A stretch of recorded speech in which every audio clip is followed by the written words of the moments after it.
we're just kicking around. We thought we'll talk 80s. McCartney 80s. We'll start McCartney 80s. And before we do that, just where were you musically apart from Beatles in 84, 83, 84, 85? What were you listening to besides Beatles? Hello. What was I listening to? I was listening to the Style Council and the Jam, Elvis Costello, Stevie Wonder, Billy Joel, Kate Bush. Nice. Sex Pistols, still a bit. Yeah. And obviously the guys, Yeah. the Fabs, collectively and individually, still. Yeah. And, this is an interesting part of Beatledom because Lennon's dead. McCartney comes out with Tug of War, this grand slam, this incredibly powerful work, and then doesn't go away. He keeps going at a 1963 pace. Not quite, but he's constantly on the TV. Hey, nobody's dead. Beatles are still going on. And Press to Play fails. He's got the Michael Jackson singles, but listening to The Girl Is Mine, he sounded 400 years older than Michael Jackson. You saw the video of Say, Say, Say. He looked like a parent, and the coolness was not there. And he's not selling, and it doesn't mean anything anymore. But that is important because he didn't go away after 82. He should have gone away after 82 and paused. Press to Play happens, another bomb, although I loved it, and I caught major flack saying it was a better album than Cloud 9, but it is, and I thought it was great, and I thought it was new, and I thought it was getting away from the boredom and the laziness. At least he was trying. Maybe he was shooting blanks, but he was trying. There was a little bit of sweat there. Then comes 1987, and he hooks up with Costello. There's a desperation. This guy is not making hits. He's not on the road. It's a bad time to be Paul McCartney. This guy is shitting in his pants, and George Harrison is getting a #1 hit. He hooks up with Costello. Bard, go. One of the most important relationships in pop music history, the only one that rivals his relationship and dynamic with John Lennon. I'm glad it happened. Elvis Costello is the preeminent British singer-songwriter of the 1980s, starting in 1977, whose importance and significance can't be overstated. Finest songwriter working for album after album after album after album, and a Liverpudlian, son of Lennon. I don't know the backstory as well as you do about how they hooked up, but that they hooked up was a major coup, and it injected Macca with new vitality, focus. When you're in a room with somebody who you know is right there with you musically and probably has you lyrically, you got to step up your game. This sound familiar? No one ever told him that's crap after John Lennon, after 1969. That's not good enough. No one ever told him that. If Eric Stewart told him that, he didn't want to hear it. You can leave, Eric. And Eric Stewart's a fine songwriter in his own right and a real talent. And they're trying to make a band in that So Bad video with Ringo and Linda and Eric Stewart. Terrific. And Linda. Thank you. And So Bad's great. And Pipes of Peace was great. But Broad Street was a dog from who knows where. That's ridiculous. Every inch of that was ridiculous, except for when he's sitting there fingering the guitar, playing for no one. That's okay. Oh, there he is. There he is. There's the guy. Pipes of Peace, terrific, but not cool. It's not cool. It's not there's cool. No rock, and there's no hard on. It's not there. cool. Through Our Love, come on. It's awful. Although half of Pipes of Peace, lovely, terrific. Sure. Broad Street's crap. I also agree with you. I like Press to Play quite a bit. It's a Hugh Padgham record, but he's passé because his sons have all taken over. Sting, Phil Collins, Lionel Richie, George Michael, Prince, Billy Joel. They have all usurped him. And even in 86, Billy's over. Billy is done with the bridge. But Sting and George Michael, they are making cutting-edge records in the early 1980s and into the mid-80s, and McCartney's feeling the push. But the tunes on Press to Play are varying in quality. There's some fine work there, and there's some dogs. So he needs something. He needs some shot of adrenaline. He knows he gets with Ramon, Starts some kind of project there, doesn't take off. Doesn't have the juice. No juice. no songs. No songs. This is all of Phil those- Ramone we're talking about here, Yeah. not Joey. Phil Ramone. Phil Ramone. That would have been a great album, right? Had he gotten with Joey Ramone, who knows what would have happened? But with Phil Ramone, the thing was he was looking for to capture something, to get some type of blood pumping, and Ramone was spent. After all those years with Billy, he had given so much to Billy, and what McCartney was eyeing was a studio guy. Make me sound cool. Make me not sound like George Martin. Current. And Phil Ramone ain't that guy. He's great for Streisand, but not for. So he gets with Padgham, which you would know better than anyone was not a match made in heaven. No, it wasn't. There were quite a few conflicts during the making of that record. My memory of all of this is as follows. He brought Wings to an end in 1980, 81 officially, but I think McCartney 2 is pretty much the end of Wings. And then John died. And there suddenly became a focus for his work after John died of I work with George Martin. That had already begun. And they'll go out to Montserrat and they would use the best musicians on the tracks. They wouldn't just use the band. So, musicians were tailor-fitted to the music, to the tracks. And Tug of War was a considerable leap up in McCartney albums. It was the best since Band on the Run, better than Band on the Run in my opinion. And quite possibly the best album he had done to that point. And it had a polish to it, a George Martin polish, and there was real work in the music. George Martin had a number of tracks to choose from and had said, we'll use these ones. But it was the start of a trilogy, Tug of War, because Pipes of Peace was planned during the course of making Tug of War, and Broad Street came along during the course of making Pipes of Peace. So they did 3 albums together in 3 years, as you said, a kind of Beatle pace, although they would have done 6 in 3 years. Yeah. But all the same, 82, 83, 84, we had a new McCartney album and the film Broad Street. Now, the film Broad Street is the defining moment of Paul's post-Beatles career, in that if you were to scale it on a graph, it reaches Broad Street and falls from there, because Broad Street is a commercial and critical disaster. I love talking about Give My Regards to Broad Street. I could write a book about it. Not because I think it's the most wonderful film in the world, but because of what it says about who this man is. Yeah. It is unconsciously autobiographical. Like any creative piece of work, it is autobiographical in that this man made this at this time, what's going on in his head. Yeah. And then if you really look at Broad Street, it's so revealing. But it is a disaster commercially, and I remember thinking at the time, because it was so badly panned, that whatever he does next is going to have to be a really great comeback, as it were. And it wasn't. It was Spies Like Us. Yes. Spies Like Us to me was just, oh God, it was just the worst thing he had ever done. And I was sorry for Paul. I wanted him to come out and show us how brilliant he is. But it didn't go top 10 in Britain. It was like 14 in Britain. Spies Like Us. It got top 10 for us. It was 7.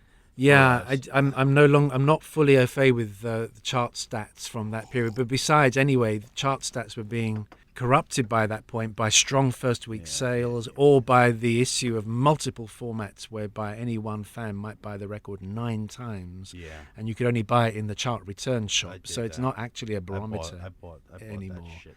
There's all, extended mixes and mute mixes and dub mixes and. Oh, but at least with that, with Spies Like Us, he came back.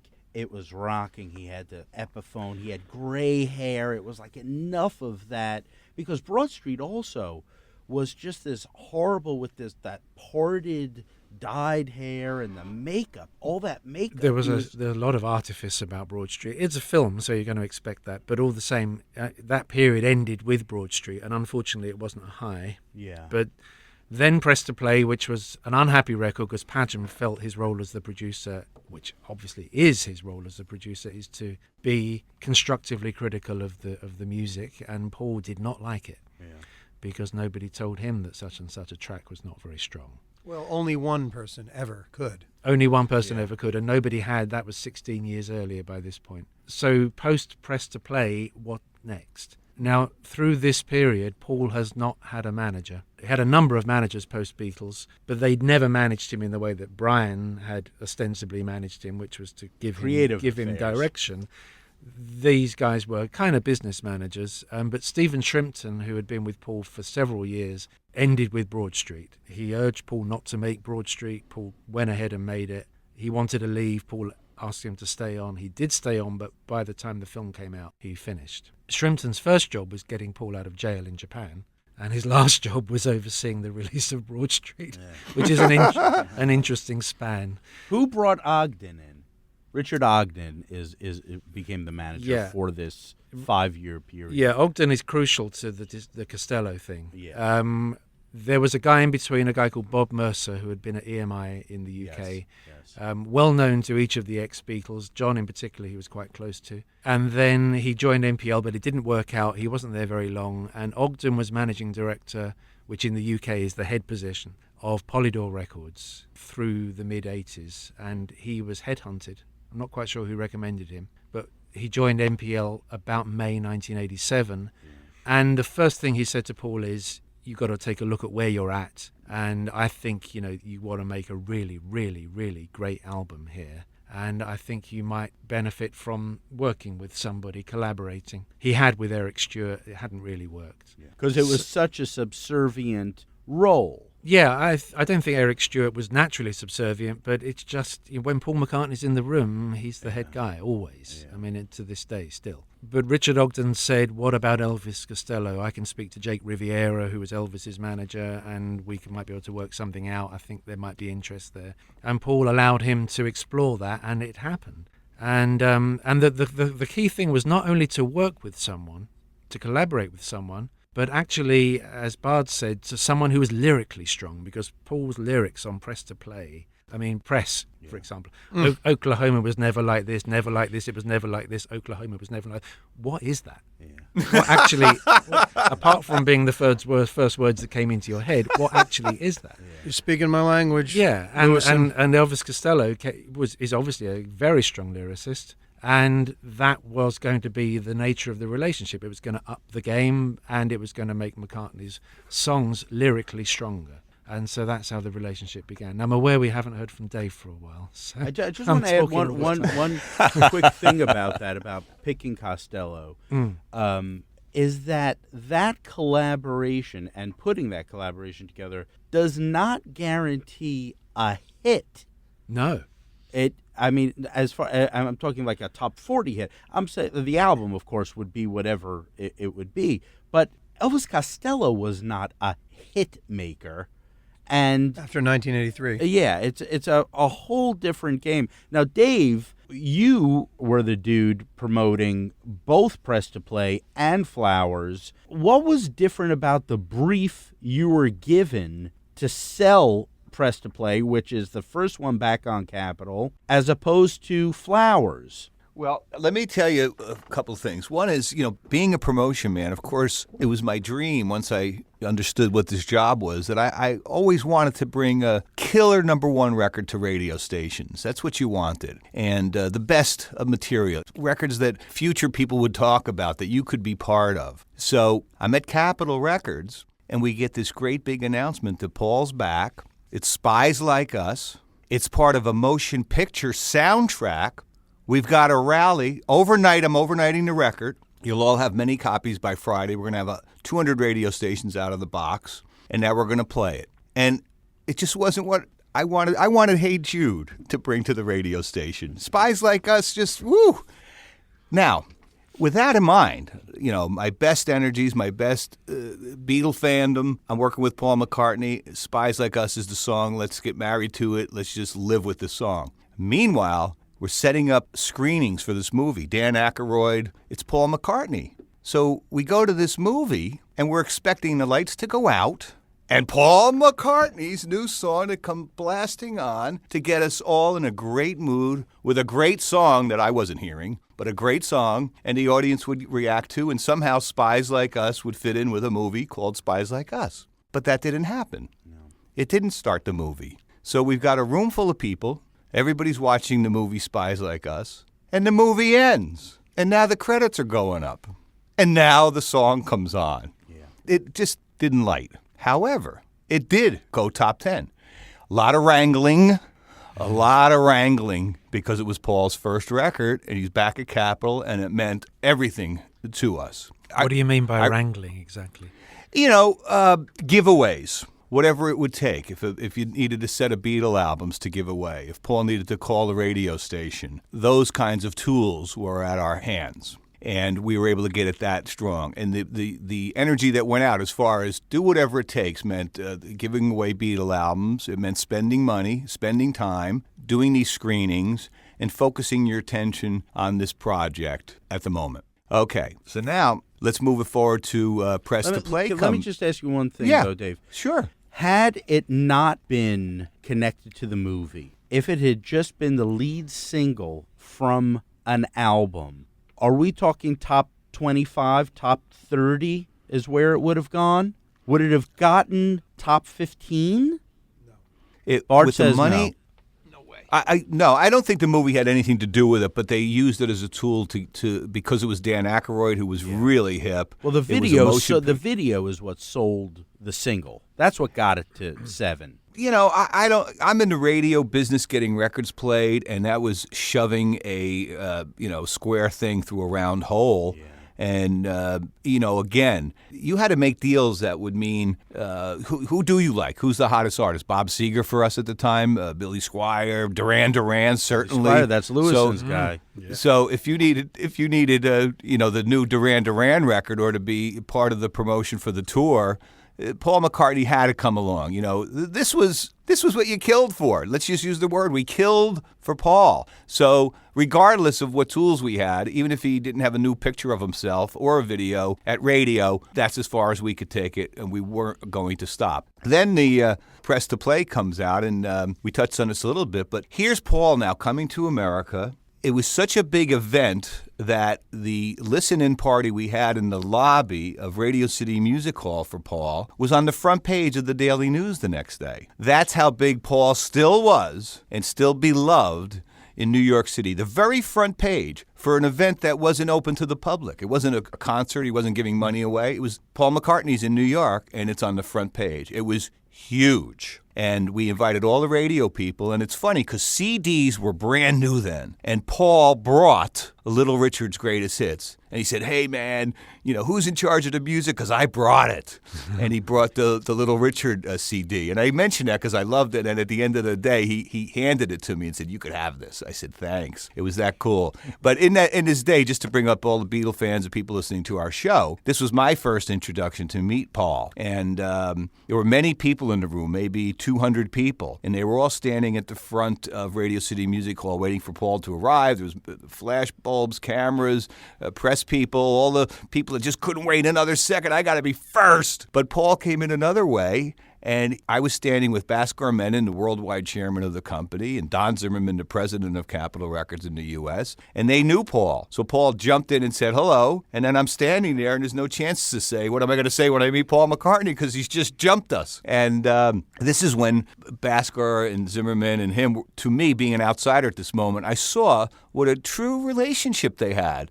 Paul wasn't like most artists meeting the president, like, hi. It was a family. Paul, it just made them feel like, hey, how's the family? He knew these guys, and I was the outsider, but I liked the fact that I was inside with them in this comfortability. And they both, Bhaskar and Zimmerman, went out of their way to introduce Paul to me and said I'd be his promotion man. So at that point, Paul knew what that meant and said, what do you like on the album? And Move Over Busker, about busking in England, I said, I like Move Over Bhaskar, because Bhaskar Menon was standing there. So we all had a great laugh, great fun, and it broke the ice. Just to bring that story a little bit further, moments later, Danny Fields, who now has a movie out about himself and had been involved with 16 magazine and Hits and a bunch of writings. And Linda knew Linda Eastman's old friend, yeah.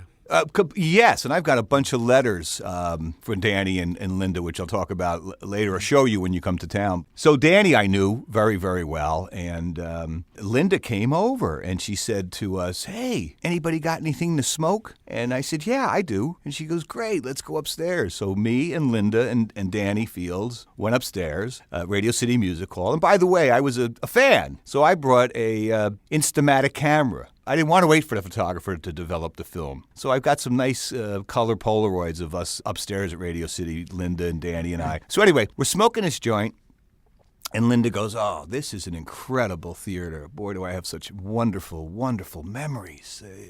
Anybody ever see a movie here?" And I said, "Yeah, I did. I saw the Yellow Rolls Royce." She goes, "Oh, that was a piece of shit." I go, "I liked it." She goes, "That was a terrible movie, but I used to come here all the time with my family." So after a lot of this kind of talk, she goes, "Let's head back downstairs." So she goes, "Wow, I'm really stoned." So we're walking down the stairs at Radio City, and she goes, "You're sitting with me." So Paul looks up at me and Linda and Danny and goes, "Oh, these kids have the munchies. I see the munchies. Come on and sit down." So this is when I got to sit with Paul and Linda at their table. Now, had that event hadn't happened, as a promotion man, I would have backed out of that completely and let Paul sit with the most important trendsetters in New York City, which is what it was about.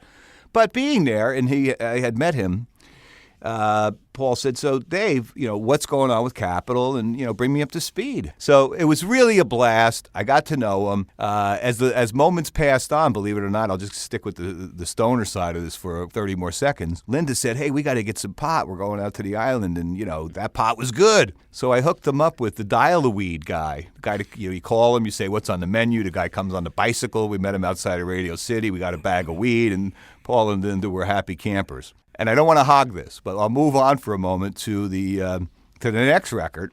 Well, wait. I just want backing up. Yeah, go ahead. So Sure. there's Press to Play, there's Press, and then there's Stranglehold. What do you remember about trying to push that? Okay, so well, here's the deal. First off, Press again. It just wasn't Wasn't a hit. It wasn't a hit, and it was so hard. You knew you had to push a stone uphill. And for me personally, having success getting records played, this was going to be a job. You couldn't do it on just the love of working with Paul. It was going to take a lot of work because people that weren't Beatle fans, that needed the ratings and didn't want to play new music because people tune out, they'd rather play a Paul hit rather than this one. It was very difficult, very, very difficult. And when that happens, obviously many albums and artists that I'd worked with, whether it's America, Maria Moldauer, they had a base at Rock FM radio, as Paul did. But on Stranglehold, in those tracks, it wasn't strong enough that you couldn't go home at night and anticipate on its own Paul McCartney's record being inlaid with the other current product that the FM rock stations were playing across America. It took that masterful effort on a daily basis to keep pushing the guys to squeeze it in amongst the records they were going to play. It wasn't naturally in the groove. Just to wrap on Press to Play, which was shocking, was it was dead by Christmas.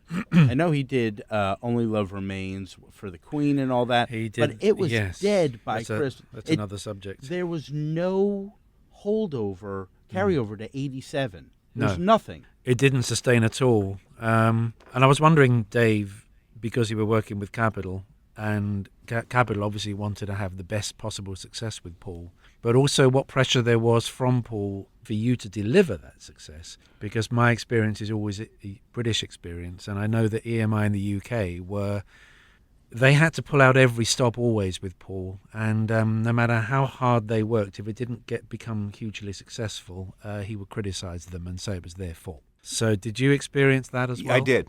I sure did. And I'm going to give you the perfect example.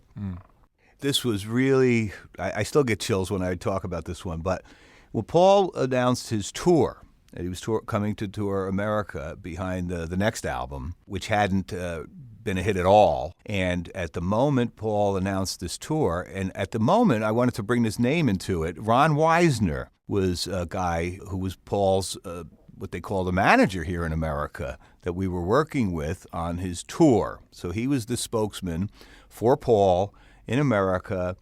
The buck stopped there. Everybody got the heat from Ron. And Ron was a typical, American noisy promotion guy that thought we stunk up the place. And immediately, I still have this, we got a fax. They called them telegrams back then or something. And it was just laden with what pieces of shit we were from Ron, that here was Paul McCartney coming to America to tour, and that this record wasn't, forget the top 100, it wasn't in the top 200. And it better be turned around immediately. So here I am, this guy in New York. Paul's going to be playing in New York. Mind you, Ron, let's just tell the listeners that this album had come out in June.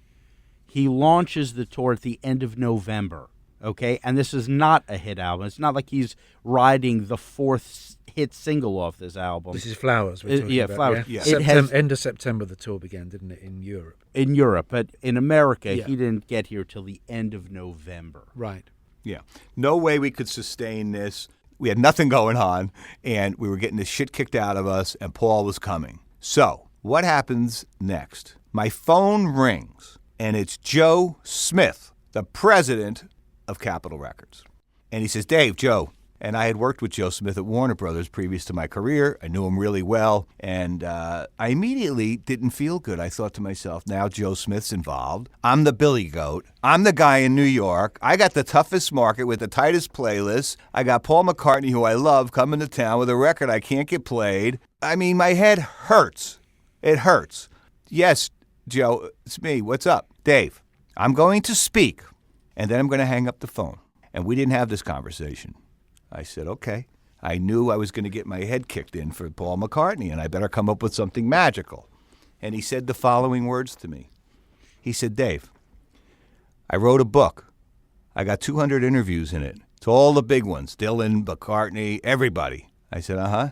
He says, coming out this week. I said, yeah. He says, I want you to go now. I want you to go to 10 bookstores. I want you to buy 10 books, put it on your expense account. Thanks. Bye. And he hung up the phone. His book debuted in the top 10. He never spoke about Paul. So I felt off the hook there. Wisner comes into New York, and he's shooting bullets and Tommy guns in rooms, telling us what to do and how we're going to do it. And they have an outside publicist, which you guys all know. I can't think of his name right now, that working with Paul. Joe He's Dira. the pub. Joe Yes, Dira? that's it, Joe Dira. So Joe's the guy. He's getting his ass kicked. He's kicking our ass because we're Capitol. Always when you're working with a superstar and their own team, they think we're shit. So now we're moving everything down to Madison Square Garden. Wisner says, come on down, brings me back to see Paul again. And I was so lucky, because now things are going to turn in my story here. Rather than pressuring the shit kicked out of me, Ron goes, here's Paul. Paul, there's Dave. And the door closed. It was only the two of us. And he says, hey, what's going on? And I said, I saw you did the tour here. You played Germany and Astrid. And all of a sudden he kicked into this whole Hamburg story about Astrid. And I could maneuver him into, what I loved about the Beatles, and learning about where they got those songs and the set lists and how long and tapes and who's got these. I got into my Beatle mode with him, and it was great. And when it was over, he said to me, listen, here's what I want to do. I'm here for a week. I want to do an interview today with the rock station with Scott Muni. Tomorrow I want to do one with the top 40 station. And the next day I'll do it with the AC station. I said, fantastic. Are you kidding me?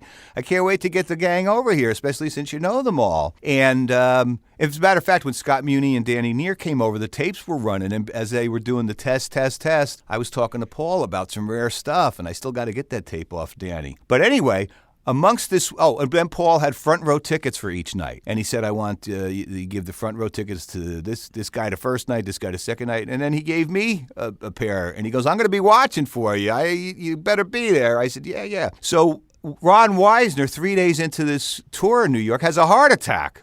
He's out of the picture. Now everything is chaotic because Paul can't keep to a schedule. Joe Deere is changing everything because Ron's not beating him up. So he's squeezing in his boys. And all the shit hit the fan. That record wasn't a pleasure to work. Paul always, to me, was. And that's how that record ended, just skimped along. Well, backtracking. Yeah. And I love that shit. I could hear that forever. I love that, the Back Boy stories. But coming off of Press, he gets with Costello. Now, the thing with Costello is what most people don't understand when they talk about this collaboration is, oh, another lyricist. But it's another melody guy, too. And although Costello is so much like Lennon-McCartney, he is Maclen, there is a difference. The music takes a different turn. The lyrics take a different turn. Bitter looks at the heart and relationships. And McCartney is coming off of Footprints, Talk More Talk. And, the first draft is the best draft because, So anyway, so he gets with Costello, and the first thing that they do, which is, I think, the masterpiece, is Back on My Feet, which is a track that McCartney had completed. He had the top melody and completely different lyrics. He gives it to Costello. Costello rewrites it, Back on My Feet. Brilliant. And exactly the way that relationship really could have moved forward with hit potential. It didn't go that way. They did the Lennon-McCartney thing. They went nose to nose on acoustics. And incredible music, timeless music, out of time music. It's like if you take those demos and you give it Blood and Chocolate's backing, it's the greatest fucking album you've ever heard. And McCartney is back and alive again. But the thing is, what people don't understand about this is that McCartney's life is his work and his work is his life, and he doesn't like it to be hard. He likes to sweat when he gets on stage. He doesn't like to sweat the art. And working with Elvis Costello and keeping up that pace and that blood pressure and that thought process, musically and lyrically, was exhausting for him. Not because of age, but because of atrophy. Bard. What good is art when it hurts your head? Keep undercover. That's a good point, and it's a real shame. I mean, that he even wrote a song with the lyric, "What good is art when it hurts your head?" He gets with Stevie Wonder, he gets with Michael Jackson, and he reaps the incredible rewards of those partnerships, and rightfully so, because Ebony and Ivory is a miracle, and you know what? Say is pretty damn close too. That is cutting-edge record-making for 1983. And it's beautiful. And he holds his own with the supernova Beatle personality of that moment. So good for him, good on him. And The Girl Is Mine is, while he is the adult in the room, actually the grandpa, he's still charming. He assumed this role after Tug of War of the charming uncle. He becomes the uncle or the grandpa. And that Bing Crosby voice, the croon starts to take over. And okay, and sure, that's because, you know what? He's coming on 40. He's 1982. He's 40 years old. He's a 40-year-old man. You're not a pop star anymore when you're 40. In fact, 20 years prior, they're sitting there saying, maybe we'll be doing this at 30. So this is undiscovered territory for everybody. And of course, he's the vanguard because they always were. No matter what it is, they're the first in. They're the first to discover it. He was the first to discover middle age as a pop star in the rock and roll era. Sinatra had done it, obviously. Okay. Streisand had done it and does it well because she was always adult contemporary, even as a young woman. And that's a different kind of music. It was always music for old people. But Paul McCartney cut his teeth doing music for young people. So now he's 40 and now he's 40 plus. And then he gets with this younger Englishman, the poet laureate of his moment, and it sets him on fire. And he's got to step up. And Back on My Feet is great, and it gets better, in my opinion, from there. And what I always wished, because when you hear these demos, which are a gift unto themselves to the world, everybody out there should seek out. And soon to be released, though. I certainly hope so. Yeah, soon to be I think that would be great. I They're would on love the box that. set. Good. Yeah. I would love a proper release of the McManus-McCartney demos because therein lies, in my opinion, the best work of Paul McCartney's post-1982 career. And the greatest work he did after Tug of War and since, nothing compares. Nothing. This is the last truly great work of the man's career because of the collaborative process. And I want to build on something that Mark mentioned about the idea of, when you said, Mark, the stronger lyricist. The idea of, when we look at songwriting and songcraft, a song, which is why I feel it's the highest form of art, or certainly one of them. I feel it's the highest.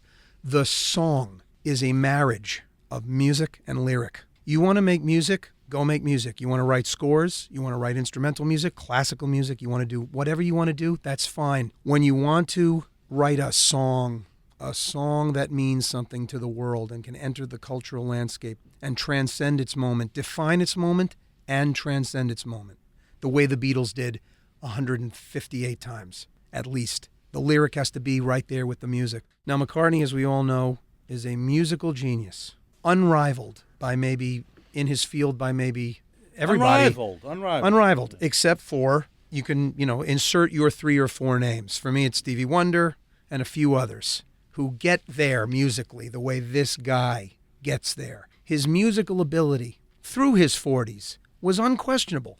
There are musical moments on Pipes of Peace, Press to Play, and Flowers in the Dirt that are absolutely transcendent and wonderful. Each one of those records has moments that are the McCartney magic, speaking musically. But it's not just about that, because a song comes from great music, but you need a lyrical, thematic expression to drive it all the way into the human heart and mind.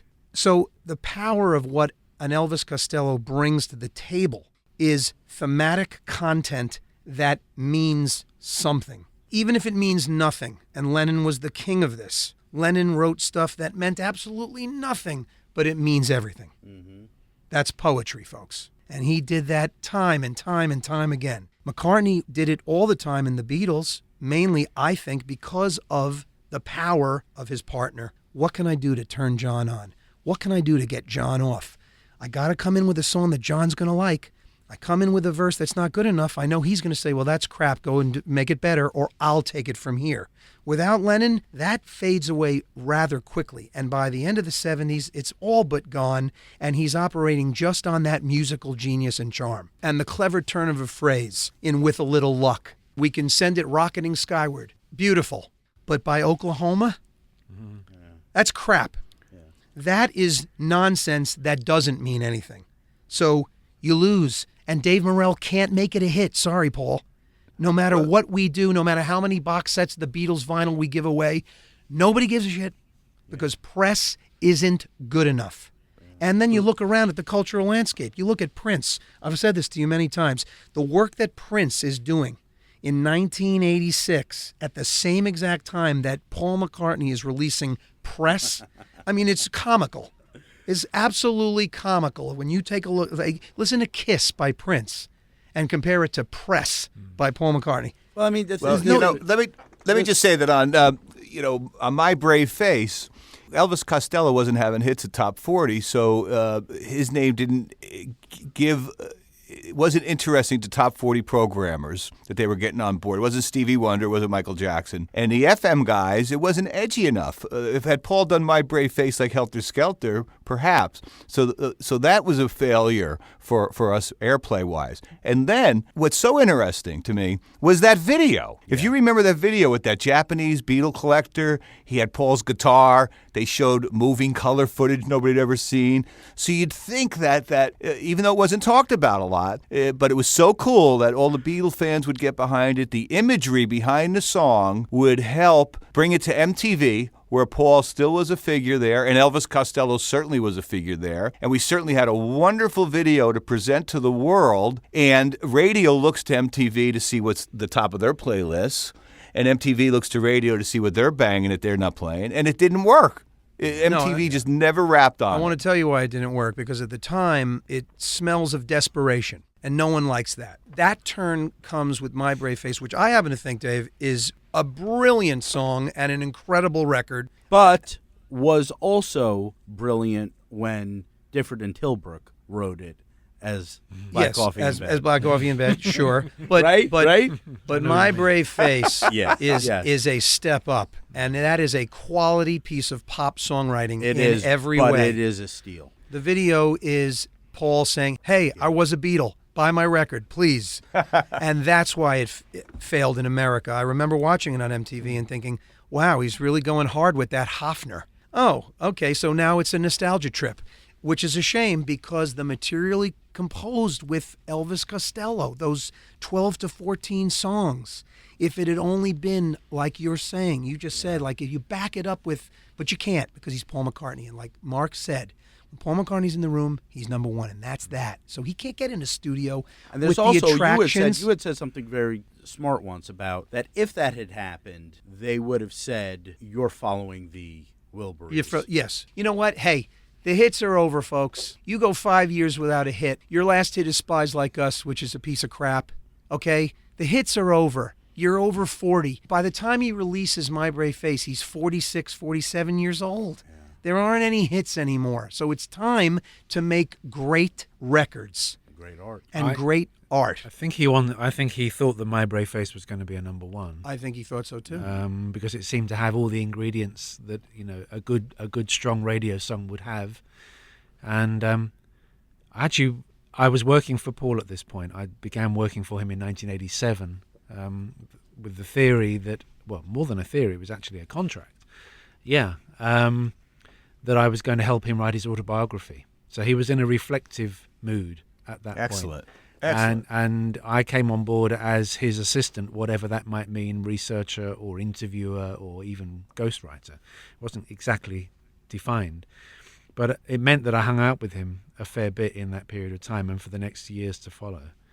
And I remember the first time this had ever happened to me, and it didn't happen often anyway, but it was something I'd read others experience, which was that I was with him in a studio and he literally fished out of his pocket a cassette of My Brave Face and said, "This is going to be my new single in a few weeks' time. What do you think?" And played it. And he was bopping around the room while it was playing. And I immediately liked it, but it's very, what are you going to say? First of all, you're not going to say it's a piece of crap. Yeah. I wasn't qualified enough to pass that kind of comment anyway, but first time listening to any record, especially a McCartney record, you do need a little bit of time for it to grow. But it sounded good, and I just said, "Oh, that sounds really good." And he said, "Yeah, I think it's going to be a number one." Yeah. So I went, "Great," because I wanted him to be back at number one. Yeah.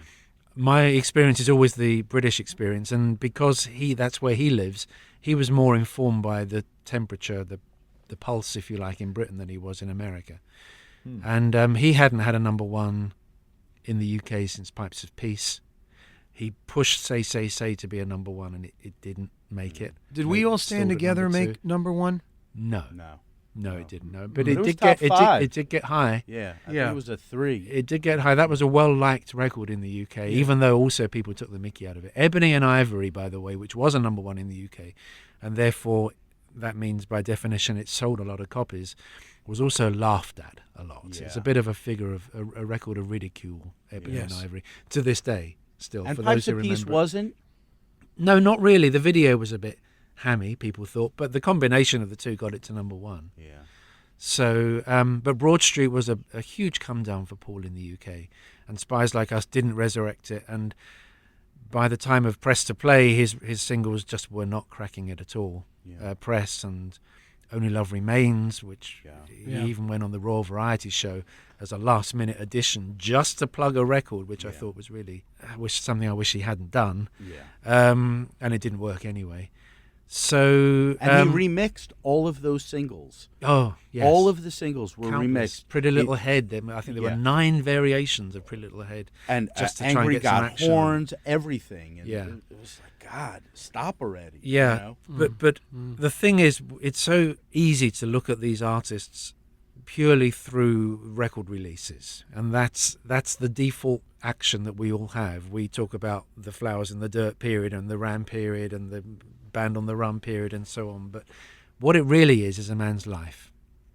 And Broad Street showed us that he was willing for the first time to openly embrace his Beatle past. Because if you remember on Through the Wings days, the most you would ever see him do 4 or 5 songs. And that was that. And by the 79 tour, which never made America, he was doing things like 20 Flight Rock, which had a nice connection to the past, but still steered clear of the Beatles. He did Let It Be at Live Aid. And incidentally, we haven't talked about this. He didn't play live after the Japanese shows got cancelled for That's right. one reason or another. He didn't play live throughout this period. We're now used to seeing Paul tour almost constantly. Yeah. But in those days, if you were a McCartney fan, you didn't see him play in 80, in America from 76. Yeah. But even in the UK, we didn't see him play after 79 through 80, 81, 82, 83, 84, 85, 86. So Wow. the whole Wow. decade passed Whoa! without him doing a show, not until 89. So basically 79 to 89, this man who we now know can't stay off the road wasn't going on the road. Yeah. Partly because of John's murder, and partly because he didn't have a band, and partly because he just didn't want to do it. And when you think now, that's extraordinary. But Broad Street showed us that he was willing to look back at the Beatle past because he was reworking some of those original songs. And then with the Flowers in the Dirt period comes the return of the Hofner, which he hadn't touched much. I mean, you see him playing it in the Coming Up video, which is a nostalgia trip in a way. But charming, so charming, that video. And relied on it. You know, it's the Chaplin Kane. Yes, it's the return of it's an embracing of the past. Here's my Beatle guitar. This was my trademark, and This is me. And I'm going to tour this album and B my greatest hits. And so the 89-90 tour, which was a fantastic tour for Paul to do, with a great band, but was the first time we'd seen him do. I mean, did he open with "Can't Buy Me Love"? No, Figure of Wasn't Eight. it Figure of Eight? But Mark, "Can't Buy Me Love" was very ask early. You something. Yeah. Had he, because he had started toying with the idea of returning to the road during the press-to-play era, and had gone so far, supposedly, to ask Eric if he would go on the road. If he had toured press-to-play, do you think it would have been 50% Beatles, or do you think he would have had a true McCartney solo tour, keeping with the Wings ethos of 5 songs? Well, obviously, I don't know, but I think Broad Street is an indicator that he's now open to talking about the past and open to redoing those songs. I wrote them, why can't I do them? So it's hard to say, of course, but I have a feeling Broad Street is the defining change in Paul's attitude towards his back catalogue. First of all, in the Wings days, necessarily keeping it at arm's length. And then by now, I mean, he does a Beatle tour. Let me ask you a question, Mark. As far as the decision, the turning point in Broad Street, do you think that it had anything to do with the Michael Jackson debacle of the publishing? Because I remember... That was prior. This is way prior to it. Broad Street. That was 85. Yeah. So he's making the move toward the Beatles material. But see, I remember when he was doing it, and he was doing Here, There, and Everywhere and For No One, and he would tell the story that he no longer owned these songs, but he got to play them, and he had to pay them like a penny or something to do his own song. I mean, songwriters will still be paid. I mean, no matter who owned the Beatles song catalogue, and to this day, now that it's owned by Sony, they still get the benefit as composers. They still have the composer contracts, which earns them a lot of money. Sure. But ownership is what we're talking about. I'm just saying that could it have coincided with knowing that this was all going down? Did he maybe think, I'm going to raise this catalog into the popular consciousness again, just to make sure everybody knows that yes, they are my songs. Do you think that might have played into the thought process or the decision-making process? The Broad Street, I mean, I'm coming back to it again because that's where he does these songs. But Broad Street began in the late 70s. He was always thinking of making a film in the Wings days. I've now seen the original Willie Russell script of what eventually metamorphosed into Broad Street. You saw that? And all of Wings had a part in it. The Lawrence Stubbe, Steve Holly version of Wings, they were all going to be in it. And that just metamorphosed into Broad Street.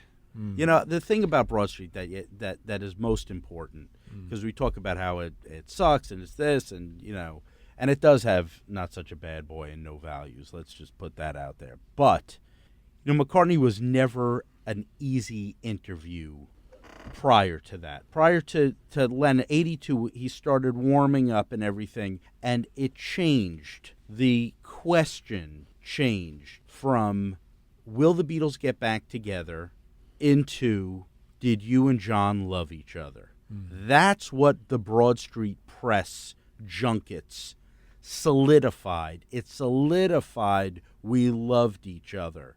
and we were friends again, and this and that. But that's what it did. He became Beatle Paul again. Not that he ever stopped. He just stopped singing those songs. But it brought that thing together. And Broad Street also has to be viewed as his mid-'80s tour. It took up all the time of a tour, all of the prep and planning and all of that. Yes, 2 years. It really was a Wings Over the World for the 80s in a completely different medium. Yeah. But unlike that, was Yes. a failure. Where did you see it? Who did you go with? Broad Street. I saw it about 3 or 4 times before it opened. And there were bits of it I liked and still do because, elements of it are okay. But who did I see it with? God, just friends. You like the guy breakdancer when he goes upside down and lands in the lightning? That's it? No, I didn't like that. You didn't like that? That didn't move me in any way. But I don't do what ifs. I always say this. And you asked me a what if question already, and I couldn't really answer it. But here's another what if while we're on the subject, which is what if Broad Street had been a success? That would have changed things, wouldn't it? Because everything after Broad Street is a reaction to the bad media that he got. And supposing he hadn't got a bad media. But anyway, to return to Flowers in the Dirt, he's working with Elvis. They made a decision, I think, not to release an album of what they were doing. Paul would use some of the songs on his records and Elvis would use some on his. Now, that's a key decision right there because it could have been an album. An act. No question. It could have been a new act. Not only could have been an album, but it could have been a career-defining album for both of them. And while there aren't any hits, Veronica is the hit. Okay, and Veronica was a pretty sizable hit for Elvis. For an artist of Elvis Costello's stature, it was a major hit. I think My Brave Face did okay. My Brave Face did well. That stop on that with My Brave Face for a minute. So let's stop here for a second because there's 2 angles I want to go with. One is that Paul didn't put Elvis Costello in that video to present the two of them, and he's not. His voice is not featured on the there's track. a little bit of them in the studio of him. All right, so teaching with that Elvis Costello.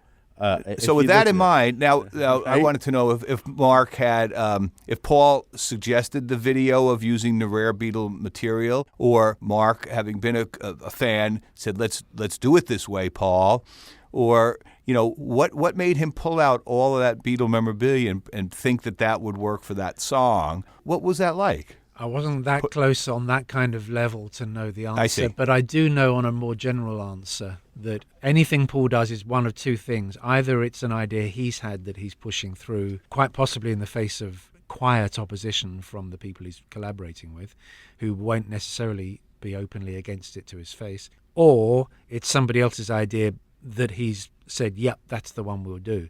But one thing for sure, no content ever gets into any Paul McCartney product without him being 100% for it. So the video is certainly, whether it was his idea or somebody else's, it was the one that he decided he wanted to make. And it was partly because he was really pissed off with the rock memorabilia, Beatles memorabilia auction scene. Yes. That had really kicked off. It started in about 79, 80, but it really rose post John's death. The first big one was Sotheby's London in December 81. And Paul hated all of that, and they were actively scouring every auction catalogue to say, that's mine, I demand that's withdrawn. So they became very conscious. This was when they became conscious of the value of their handwritten stuff, and they began to recall things. There was a time when Ringo was signing, now of course he doesn't sign, but he was calling himself Ringo Sotheby's Star at one point on autographs.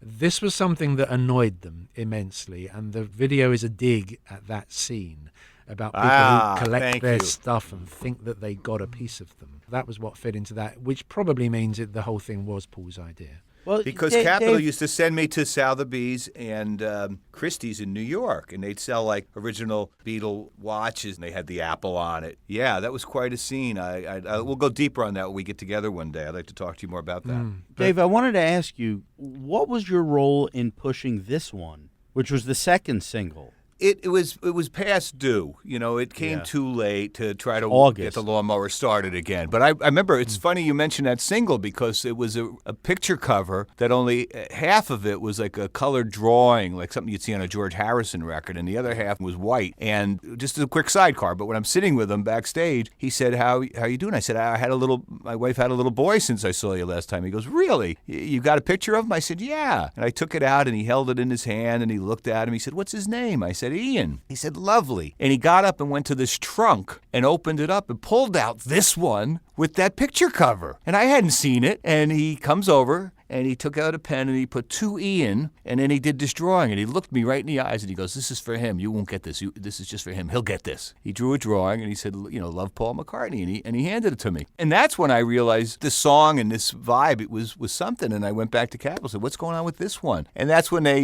just put it out to appease the guy, but nothing became of it. They never worked it. No. Other things were breaking. When you're 3 tracks into it and the first one's not top 10, second one's not tracking, you're really swimming upstream and you got to turn horses. The other thing about this period is that Paul now has a band again for the first time since 79 when Wings broke. Well, they didn't break in 79, but that was the last time we saw them publicly. He's now, for the purposes of finishing the album and in particular for touring, he's got a 5-piece band, him, Linda, Hamish Stewart, Chris Robbie Whitten. McIntosh on guitar, Chris Whitten on drums, and Wicks, so there were 6 of them, Wicks on keyboards. And we now see Paul in group format again. This one is a group video, isn't it? They're all in it, all sitting there cross-legged Doing on the shtick. floor. They had Yeah. their half. But instead of them having a name, like Wings, they were just Paul McCartney. Here's Paul McCartney, but there's 6 people on the stage now. And they had I don't know whether it was ignominy is the right word, but it was very clear Wings was a pretense at making a real band, though they were really just backing musicians for Paul. This time there was no pretense. It was just like, we're just calling this Paul McCartney, but here are 6 people in the video. But there was, with Wings, there was a feeling that he had a junior partner. Denny. Yeah. Yes. And Yes, there it was edging that way with Hamish. Like Hamish started co-writing.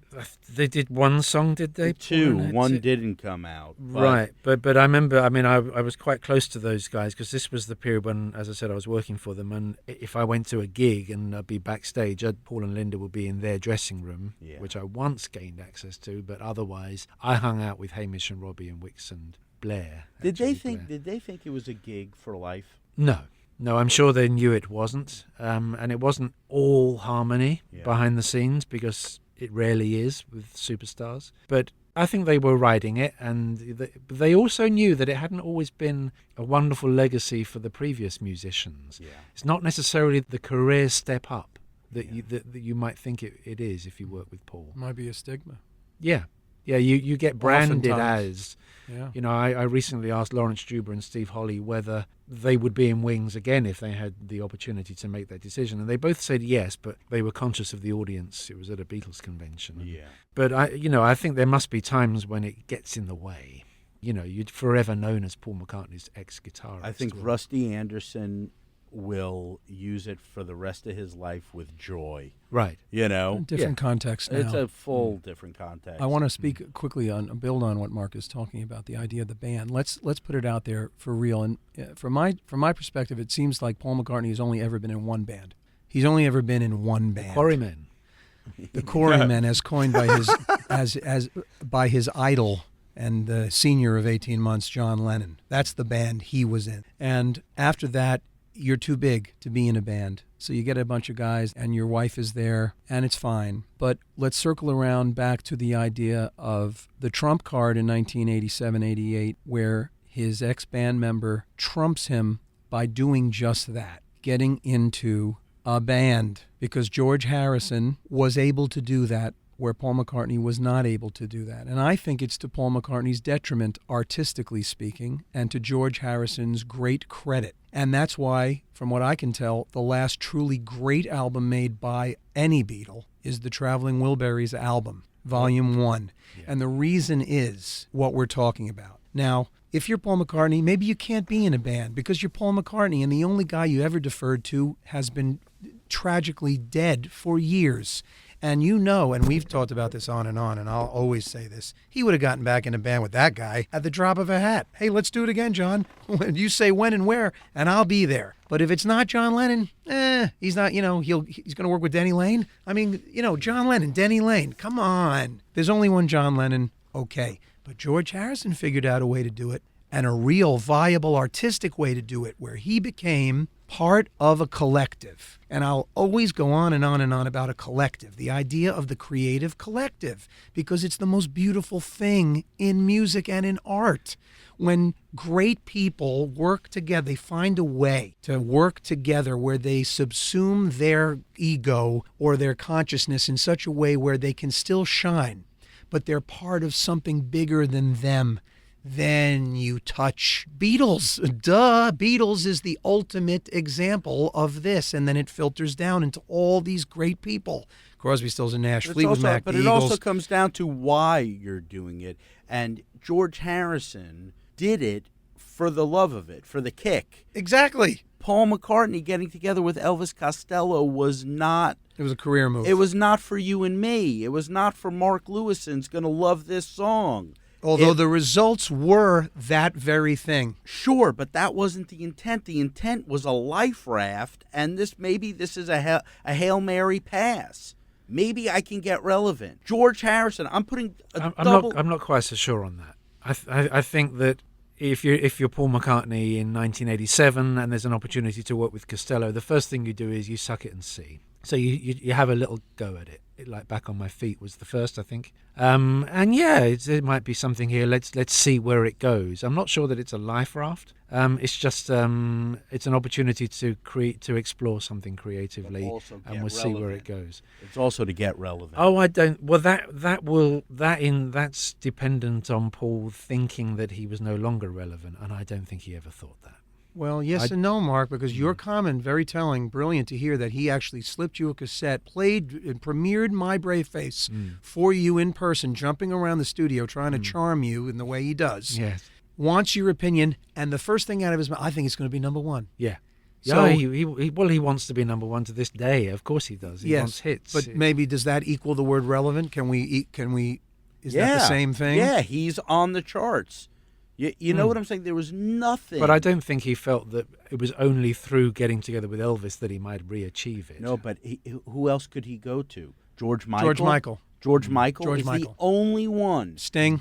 And he can't go to Sting. The better-looking younger bass player who plays a fretless. Who still has his voice? Yeah, I don't think so. He couldn't do it. As far as Flowers in the Dirt and the singles. And also, there was an extraordinary amount of European TV appearances, nonstop miming. The last of you could go on a daytime or an evening TV show and mime.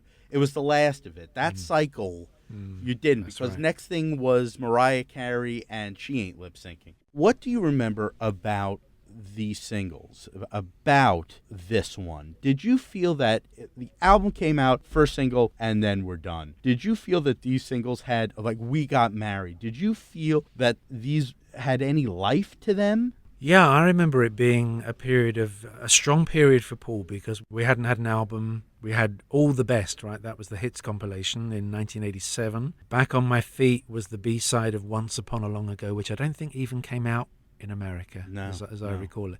And that showed the difference, just backtracking a little bit, that showed the difference between Paul's lyrics when he's just writing his own songs and Paul's lyrics on the B-side when he's writing with Elvis Costello, or at least when Elvis Costello's had a hand in the lyric. Because Once Upon a Long Ago was, I always remember the review in, I think, either The Guardian or The Independent newspaper in Britain that quoted the lyric of Once Upon a Long Ago, puppy dog tails in the House of Lords.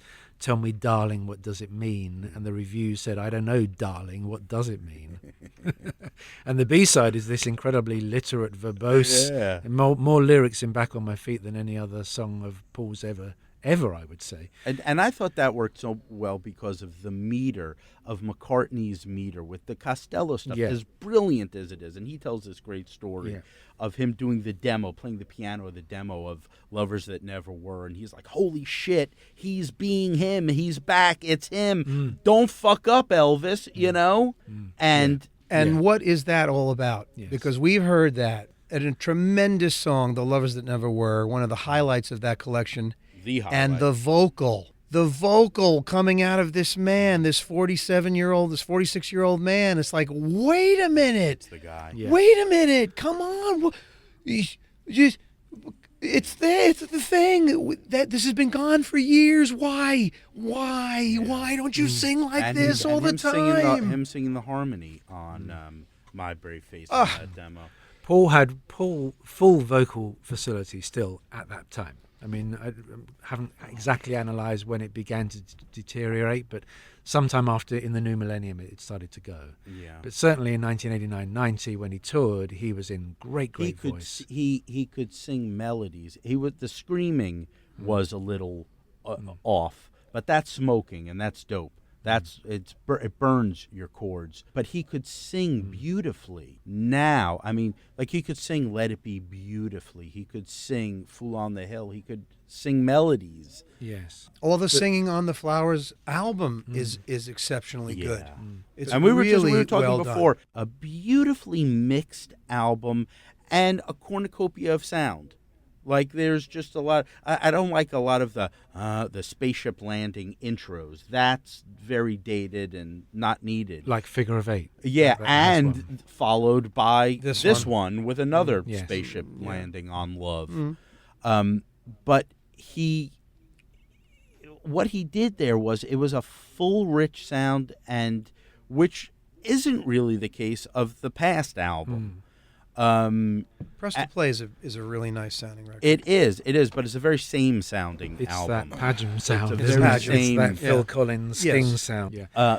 But you asked me a question which I never really answered, which was about in Europe and the UK, the impact of those singles. My memory of that period of time is that whereas Paul had begun to be passé in the UK, in his home country, through the late 70s and 80s, that actually Flowers in the Dirt made him more of a contemporary artist again. Because in the UK, we got the tour more or less contemporary with the record. And those songs that he did from Flowers in the Dirt in that tour were not toilet breaks. You would actually stay, and they would be strong songs. Figure of Eight was wonderful on stage, and so on. We Got Married. So the singles were strong in my memory. I haven't checked the chart positions, but I have a feeling that they were all well received, and it was Paul's by far best received project for a long time, helped obviously by the fact that he was touring it. Yeah. And Flowers in the Dirt was always designed as an album that he would tour. So the business of why did he not tour in the US for several months after its issue is a salient question, because it will have been, as always with these things, and this is what one needs to think about, I think, is that it's a decision. If he's not here for months after the records come out, it's a decision that ultimately he's taken. Because if he wants to tour America exactly when the album is out, which is what would help increase its chances of selling high, he could have done that, because no one's going to say he couldn't. So he's decided that he won't for some reason or other. And he is the question which we can't ask him because he's not here. He did that with Venus and Mars. Venus and Mars is out in May. He hits the road in September. The Back to the Egg was the big one because in the UK he was merely continuing his EMI contract, but Back to the Egg in America was the first record under his deal with Columbia, which was a huge deal he had. I can't remember how many $1 million, and the Frank Music catalog thrown into that deal as a sweetener. And he wouldn't have come here until March. And he wasn't coming here until March 80th, and Columbia were desperate to give Paul the number one that he was desperate for, and yet he chose not to tour to help it. Or put the hit on. And you have to think about, it's his decision. That why did he do that? And maybe because you don't want to be on the road and the album's a bomb. Or maybe it's because you don't always do the obvious, because Paul has often steered clear of doing the obvious because it's too obvious. Even if the obvious is the logical obvious, you still don't do it because, well, I don't do that because it's obvious. When you first It's saw psychological stuff, this. It is. It I is. mean, it almost sounds like Yellow Submarine. You know, all these, what these things are is an early clue to the new Paul McCartney. I mean, he's making these decisions. Why? Question mark. Now, Dave, was there anything other than frustration in the Capitol guys dealing with these two albums? It's so fascinating. You just really spark plugged me, because what actually was happening now. It's thank you for kicking a couple of nuggets in my head loose. It was so interesting because all of a sudden, Capitol was in a quandary with Crowded House and didn't know really how to get Crowded House. We all felt we had a strong album. Don't Dream It's Over was a good song, but nothing was working with Crowded House. College radio, rock radio, everything we were throwing against the wall just wasn't happening. Everybody was pulling hair out. And then somebody turned to the fact that Simply Red was getting airplay on the adult contemporary radio stations and not the rock stations and not the top 40 stations. And they took Crowded House down that pike, and it succeeded. And all of a sudden, these adult contemporary stations, which were leaning a little bit later in terms of age for the artists and gentler songs, McCartney was winning. Yeah. So all those McCartney songs were now Put it there. If it weighs a ton. Yeah. You had to go to those stations now, which we had been bringing Anne Murray records, and talk about Paul McCartney. Wait, so are you talking like why was Y&Y still in play in '86? Yes, it was. So that's where or Y90. I think Y97. Y97. So that's where you would be pushing the new. Wow. Yeah, and obviously you wouldn't be bringing it to Z100 or any. Well, no, but real quickly, just to bring that into play, two things. One is all of a sudden now there were such thing as oldies stations, and artists that couldn't sell tickets in town through regular expectancy on airplay or interviews were all of a sudden going to the oldie stations, playing the oldies to fill the seats that evening for concert shows that weren't doing well. Regarding Flowers, May is the single. This is '89. June is the album. When was it not an ongoing concern? If you can remember the month. Was it dead in July? No, it was dead on, it wasn't an overwhelming hit record, and it wasn't going to go. It was over pretty much quicker than that, I hate to say. Pretty much the record industry could tell in 3 weeks where we're at with some things. Mark, very interesting, because the Lyceum show and that broadcast was earth-shattering. It was a huge deal, especially for fans here. And we knew nothing about the London Playhouse. That got no press in America. Were you at the London Playhouse show? Yeah, I was at the press conference, and I think they did more than one show there. I certainly was at one of them. If there were more than one, I was at all of them. Like that. Because by then I was working for him, and I could just get in. So I wasn't. That was the shit, right? It was amazing. Also to see him in the Playhouse, because the Playhouse had, for me, the Beatles had done BBC sessions there. And he was in a Beatles venue as far as I was concerned. And it's just one of those small, intimate London theatres that only, I don't know how many it holds, but you were never far from the stage. And it was just fantastic. The press conference, my main memory of the press conference is this was to announce the world tour. And he had decided that the tour would open in a little town in Norway. Oslo, right? Yeah, I think it was Oslo, although whether it ended up being somewhere else, I'm not sure. But it was, I think, maybe Oslo, yeah. What a pick. Yeah, and there was a Norwegian journalist in the audience who asked a question, which we all heard. And the question was to Paul, you're about to do a world tour. We're deeply proud in Norway that you've chosen us as the first venue. It's making huge headlines back home. Can you please tell us, why have you chosen our country for your first show? And Paul said, because it's like off-Broadway. And almost everyone in the audience went, oh no, please don't say that. We all felt for the guy from Norway and for all the people of Norway. Yeah. I just thought that the 89-90 band, I just thought they were really hot. And I liked them all as people, I liked them all as musicians. In the life of Paul McCartney, and again, talking not just about records, but about his life, it looked to me to be a happy time for him. Yeah. And I think he was happy with the album, happier than he'd been with...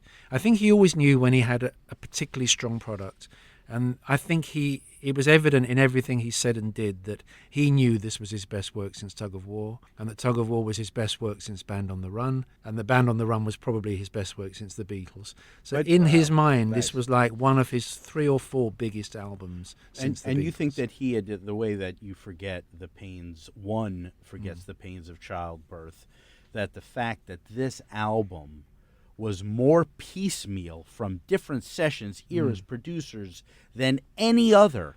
You think by the time that it came out and people said this is good, he had forgotten that it was a Frankenstein. No, I think he was proud of the fact. It was. I'm not wrong in this, am I? It was the first time he had ever recorded that way, right? He'd always done an album session, a set of sessions, and the album would come out more or less with one producer and the same musicians. Yeah. Tug of War was a bit of a variation on that, but the producer George Martin was there throughout. And it was one studio. Air in Montserrat and also Air in London as well. Air London. But this was something like a Frankenstein project, as you say. But I thought that played a strong hand because it enabled him to work with different talents and bring different producers and the right musician for the right role, the same kind of theory as Tug of War, but even more diverse in that it was different producers in different studios.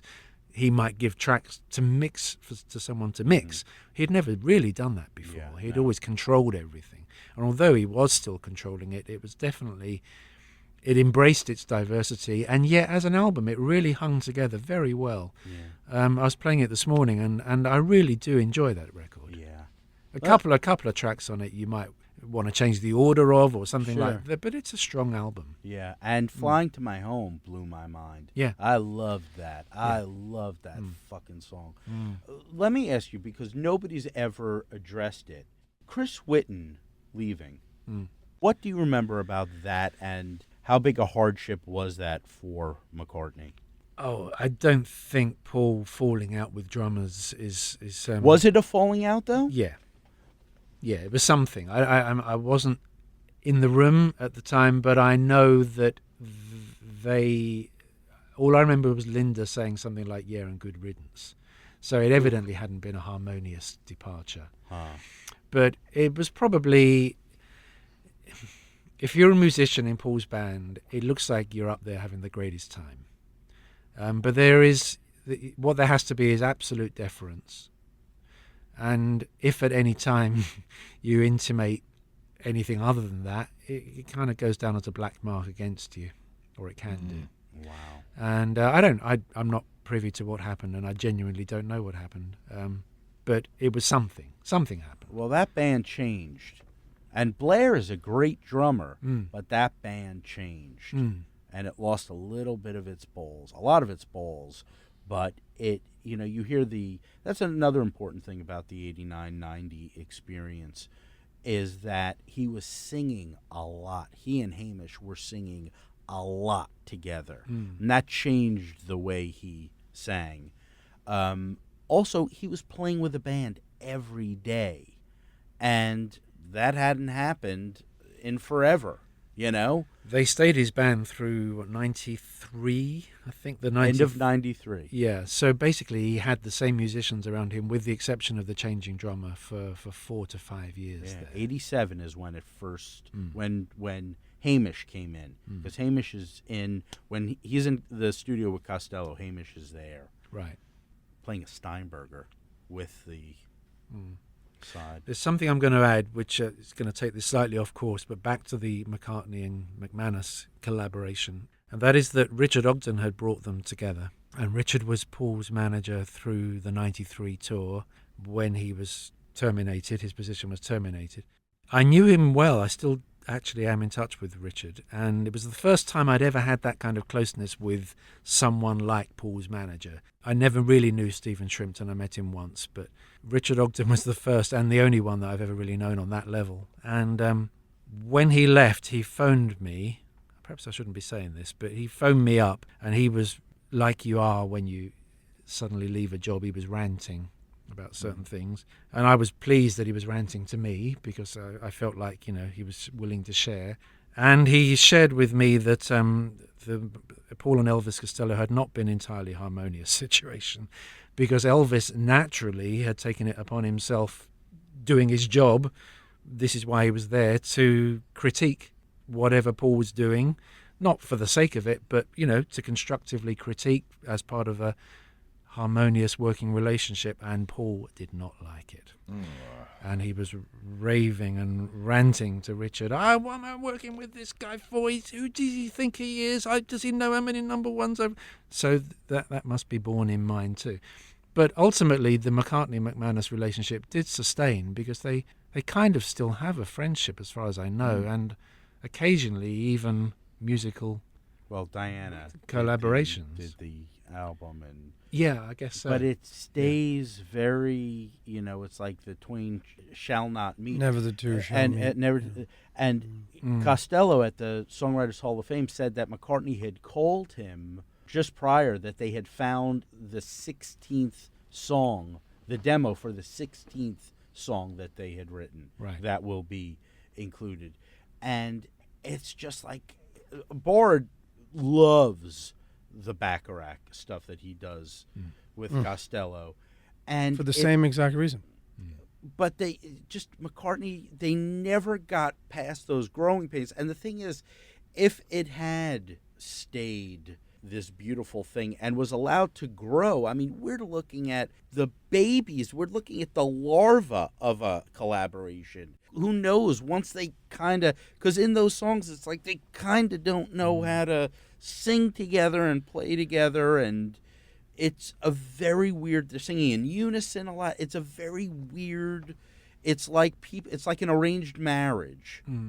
You know what I'm saying? But it's also, yes, Costello's got all that Beatle DNA. It's like he knows all the tricks, but it's Take me to that place. And you know what? That's it. There are even 10 more in there that are that just are that. as. Yes. Yeah. And thank you, Mark, because that's a revelation to hear that. And it makes sense. And it's unfortunate. And you knew it, though. The reason it's unfortunate is that can't we just get out of our own way is the real artistic question. But agendas are what they are, and I'm not going to read Paul McCartney's mind, although I attempt to almost every day of my life. But, okay, he can do what he wants, and he can do it how he wants. He's earned that. He earned that in 1966. He earned that in 1964. Fine. But the art is the art is the art is the art, and I need it not only to soothe me, but I need it to hurt my head too. Excuse me, because that is the full function of the art. And if only we could just subsume ourselves, George Harrison style, just a little bit. And you know what? It could be argued that he did just a little bit. And we have 16 songs. Yeah. We have 16 songs that we would not have otherwise. And let me tell you something. They are a beautiful collection of songs. We could go through every single one of them. My Brave Face, Veronica, So Like Candy, Mistress and Maid, The Lovers That Never Were. The Lovers That Never Were. What that coaxed out of Paul McCartney is worth the entire relationship. Thank you, Mr. Ogden. No, it wasn't entirely harmonious. You know what? It wasn't entirely harmonious with John Lennon either, folks, okay? In fact, more than half the time I would argue that it was probably quite disharmonious between Paul McCartney and John Lennon, and that's where the rub is. You want to ask Lindsey Buckingham how he feels about Stevie Nicks and vice versa, but what happens? What happens? And you know what? We're lucky for whatever we get because it ain't easy. It's not easy to be in that kind of intimate, creative working relationship with anybody. Okay, fine, and I accept that. But squandering those songs, You Want Her To, Don't Be Careless Love, That Day Is Done, to these very nice but kind of by-the-book arrangements that surfaced on Flowers, on Spike, on Off the Ground, on Mighty Like a Rose. Well, my problem with the arrangements of those songs is that they're so left field to the song. They don't serve the song. Don't Be Careless Love is, what's the time signature on that? I mean, I think it's straightforward. And it's a pretty good, they're all pretty good. They're all pretty good. Maybe and we're just dreaming. It's like it's the same dream as what if George and John had sung on Ram. It's the same exact dream. It's like, well, what would it have been like had Paul McCartney and Elvis Costello, his kid brother, gotten together with Nick Lowe. With Nick Lowe producing Dear God, and Steve Naive and Pete Thomas, and maybe even Bruce, you don't need Bruce Thomas, obviously, But that core of musicians, and maybe let Paul pick one or two people to get in there into the mix and make a record together, Wilbury style, where you're trading vocals all the time and you're taking they do it on You Want Her To, two fairly effective results. It's like, I think it's very effective. yeah, it is effective. It is. Okay, thank you. You Want Her To is the vocal, the trade-off there is really satisfying. It is, for anyone who likes that kind of thing. And the lyrical direction is just something that you wouldn't get on London Town. Or No, Back to the no, Egg not or- at all. or I mean, any of was it that. when you just come up here and say it's stupid? I mean, that is so fabulous. I know that you want to. I mean, that's really good. Yeah. That's what I'm. That can't you just give me an album of that? Yes. Where the two of them are really going at it, Lennon-McCartney style. I mean, it might have, and yet he doesn't take a step backward, and he defers to no one but John Lennon. And that's also, you And know, that's the it. Wilburys, for as much as, and Handle with Care is the last Beatles single. The last Beatles single. And maybe Veronica. And Veronica, the B-side is Veronica. But the thing is, Wilbury's got a lot of goodwill because it was a lot of tongue-in-cheek. And it was and it was funny. And it was fun. And it was organic, and they were really Yeah. friends. Yeah, and yeah, they actually And really They were buddies, and you know. They equals. enjoyed hanging out together. That's the thing about the Wilburys, that they all respect one another fully. So Yeah. they all go into that project as equals, and That's big. That's what that record has that very few others do. And it's easy for George Harrison to play that role. For Paul McCartney to play a role anywhere else is it's like an obese person sitting in a gingerbread. But I house, would you know? argue the thing that hurts me the most about that whole concept that you're talking about is his refusal or inability, I don't know, to allow himself. The same thing happens at the concert for George where he sings the high harmony on something to Eric Clapton, and it happens again. That miraculous gift to the world. Like, you've done it all. You have more than anyone else needs. You've got it. You did it. You created the world. You're a miracle from God. Well, don't have know him. Why doesn't you he? don't have to prove anything. Why can't you just play bass in a band with equals and have a good time and do that thing? Is it because of the Beatles precedent? What is it? It's going to sound like a plug, but if you read Tune In, the first volume of my trilogy, and read about Paul as a child, there you've got your answer. Well, I heartily recommend everyone in the world should purchase and buy Mark Lewisohn's. Purchase two. One to read and one to keep for your kids. Yeah, it's if I may, it's the definitive account of the first chapter of the Beatles story. Thank you. Let me interrupt your very kind praise, but And next to Birth of the Beatles. Yeah, Birth of the Beatles on WABC. Yeah, that's a little better. Okay. But the reason I said it is because it comes down to the human being that is Paul McCartney, and the Beatles obviously gave him all the credibility in the world and opened every door, and rightly so, for all the reasons that we all know and love. But his view of the world and his view of himself goes right back to childhood, and you see it there in countless examples all the way through his childhood. But how could he do it with that one man then? With John Lennon. Yes. Because he idolized John Lennon. John Lennon is possibly the only person he's ever really looked up to as Or being, listened to. as being, yes. And is as that being simple his- as the age thing? Is it as simple as the age difference? I always go back. Paul, he does give some great interviews sometimes, although not often because of the questions he gets asked. But his description of John Lennon as his fairground hero is the ultimate one. I mean, Nice. he's 14 years old. John Lennon is the 16-year-old who's got sideburns. He's smoking cigarettes. He's, looks aggressive. He is the guy riding the dodgems on the fairground, standing on the back on the pole like the grown-up does. And Paul McCartney is someone who always sets great store by first impressions. That's how he will always remember you. However he first met you is how he will remember you.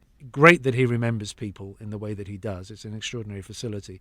But it'll always be for something that he first, like the guy who designs all these album covers and stuff, he's the printer. Okay, for some reason, when he met me, I don't know why on earth he got this in his head, I was a computer expert. So every time I've seen Paul since then, he'll say something about you and computers. And say, I'm no computer expert. I'm really not. I was once in his studio, and he was showing a couple of people around, and I was there too. but I'd been there before. And he was working on Standing Stone, I think it was, and he was doing some of the composition on using a music software program, which he'd never used before. And he was demonstrating it to this little crowd of us. And then he turned to me and goes, "You know all about this." So, like, hello, Will. but So John Lennon was the fairground hero, and that's the way And it that's stayed. He was always up there on a pedestal for Paul. But obviously their relationship is much, much, much more complex than that. But undoubtedly, after John, there was nobody else in that position. Nobody. And that's that. Mm. Can I sum up Flowers in the Dirt? Sure. You know, Flowers in the Dirt, if you can't have the McManus-McCartney album, Flowers in the Dirt is a pretty darn good placekeeper and offering. Like Mark said, it's the strongest record of the 80s after Tug of War. And I, too, Mark, just listened to it recently, and I was really impressed with it, with its maturity. And I think it harkens to the lyrical strength and the subject of lyrics. When Paul McCartney really works on trying to talk about something in a song, he invariably comes up with something that is worth my time and my investment, whereas almost all of his music is worth my investment in one way or another, whether the lyric works or not. Yeah. There are musical ideas. There is all kinds of intelligence going on in all of his music. I mean, there's all kinds of touches and details and little hints and tunes and arranging ideas. Just amazing. It goes on. And that's in every record the man's ever made, even up to the new one. But Flowers in the Dirt is a song cycle apparently about marriage and parenthood. Mm-hmm. And every one of those songs, except maybe How Many People and Motor of Love, those two, I could take or leave. But when you listen... I like Motor of Love. You like Motor of Love? Yeah, I like it. I do too. I think it's his I'm Not in Love. Yeah. It's got that There same you- kind of... And it's tendency. a very late 80s R&B thing. That could have been a Freddie Jackson tune. Kind of thing. Yeah, Right, you know what? Dave, right? And he's Yeah. doing with Right. that. He's doing that with Same Love as well. Yeah, which Same is- Love that- should have Same been a Love is very Whitney nice. song. I think that Yeah. should have been on the record. Actually, Yeah. it's a very nice record. It's a little mawkish. It's a little... Okay. You know. But as we look at these, we look at this lineup of songs, this is a strong collection. My Brave Face, Rough Ride, You Want Her Too, Distractions. Distractions. Well, can I just say one thing? Sure.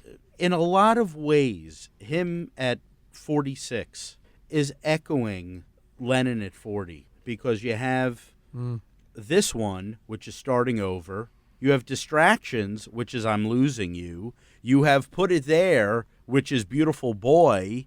It's these guys were so in tune, even in the ether, even in death, they were still riding the same, roads. And We Got Married is actually Thank harkens back to John and Cynthia Sin at the with- art in college, the doesn't it? afternoon. And Yeah. Gambia And Terrace it's and all brilliant. Of that. That could be my favorite song on the record, actually. I always, what do you need music for? What do we need it for? We need it for comfort, entertainment, motivation, inspiration, soothe, thought provocation. Prayer.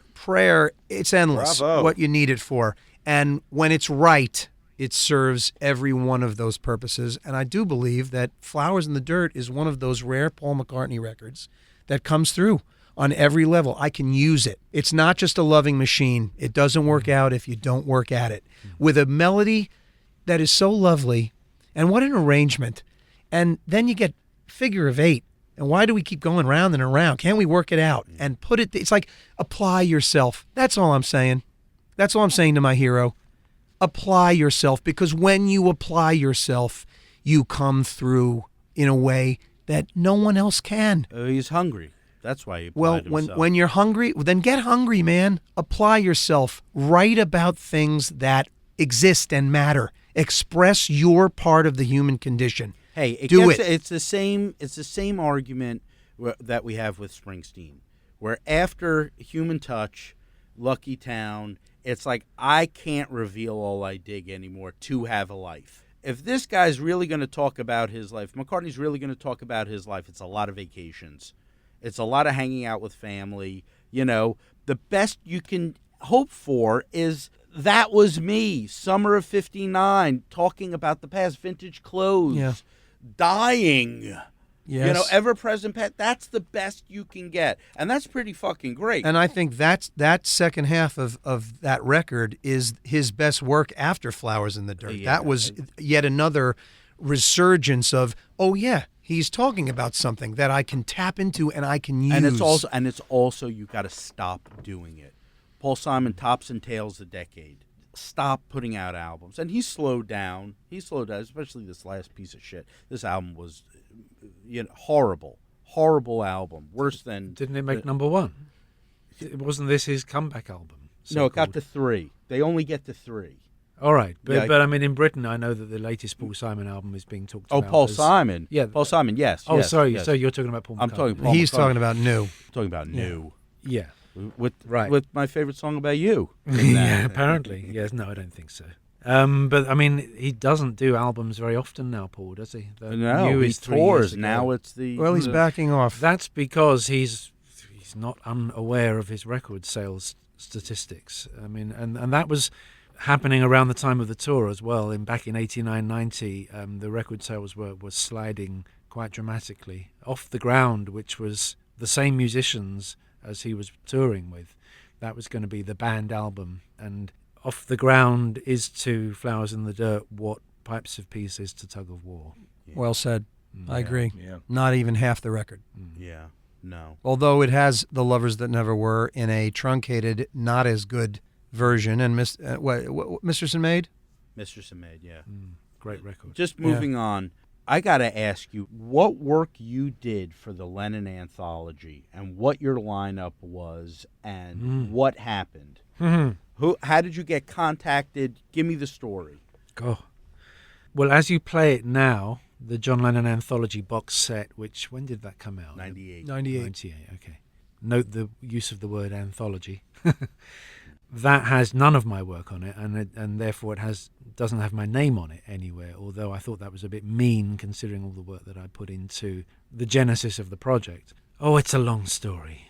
It all starts with the fact that there was some kind of a settlement deal done in the late 80s, I would say, late 1980s, whereby all of the multi-track tapes of John Lennon's American studio work, which up to and including the rock and roll album in 74-5, they were sessions that were paid for by EMI. And technically, EMI didn't only own the masters, it owned all the recording tapes that went into the making of the master, and they took delivery of them all these tapes from the record plant in New York and from A&M Studios in LA, where rock and roll had been recorded, all were shipped back to England and were sitting in Abbey Road. And EMI had the idea of doing a box set. Now, in 1990, there was the 4-CD box set of John Lennon's released material, which I put together. That was my compilation, and I oversaw the tape transfers and all of that, the digital transfers. What are we going to do next? Now we'll do a box set of the unreleased stuff. Now, there was never talk of Lost Lennon tapes with you. Well, that began in 88 as a radio series. As far as a release.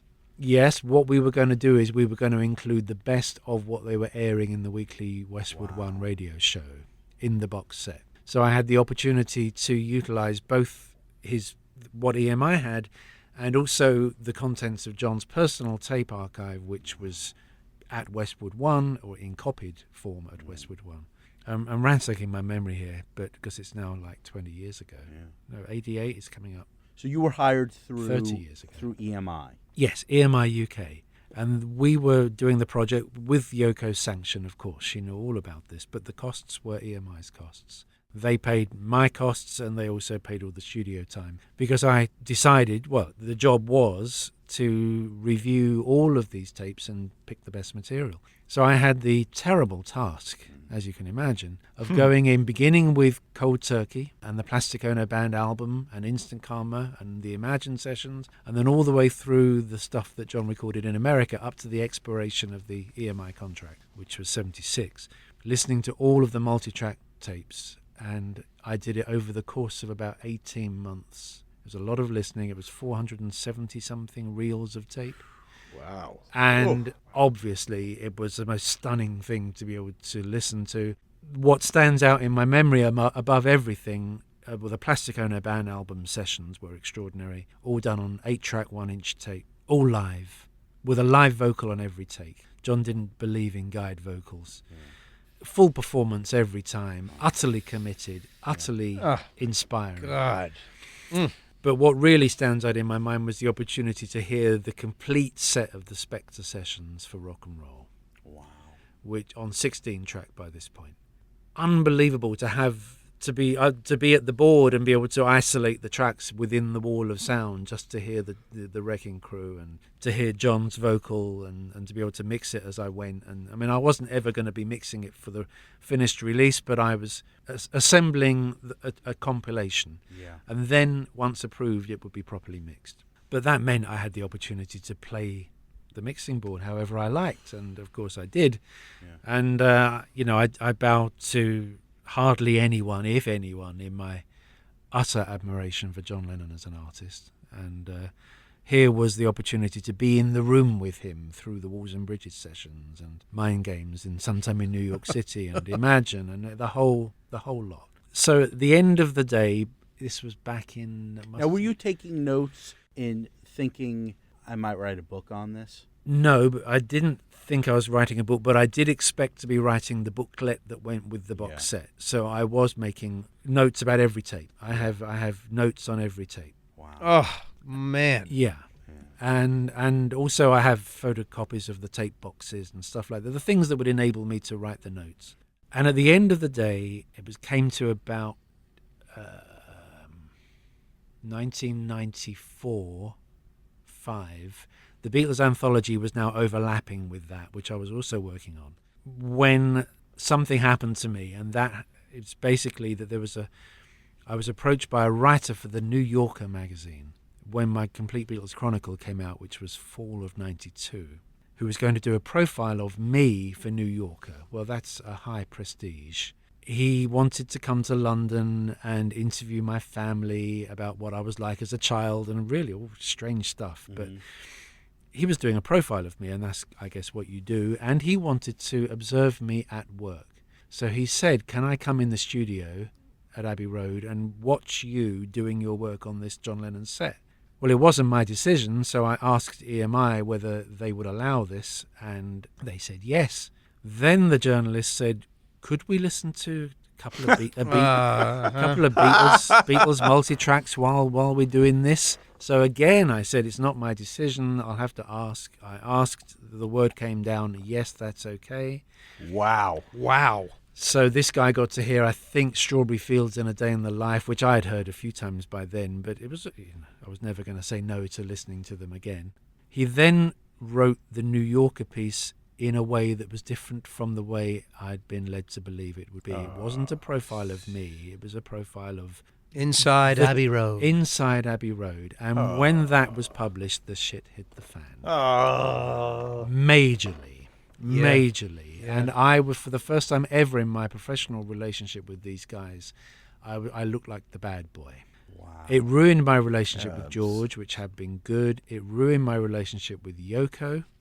And I got kicked off the Lennon project. Wow. Oh, man. And all the work I had done was scrapped, and Rob Stevens, who was Yoko's go-to guy in the studio in New York, an engineer, who had worked on a number of reissues anyway, like Men Love Avenue and things, he did it. Wow. Whether he referenced what I had done, it was hard to tell because... he had the same opportunity. There was digital backups in America of all the tapes that had come across, so he worked, I believe, from those. I don't think it was done in London. And how did you get this guy back?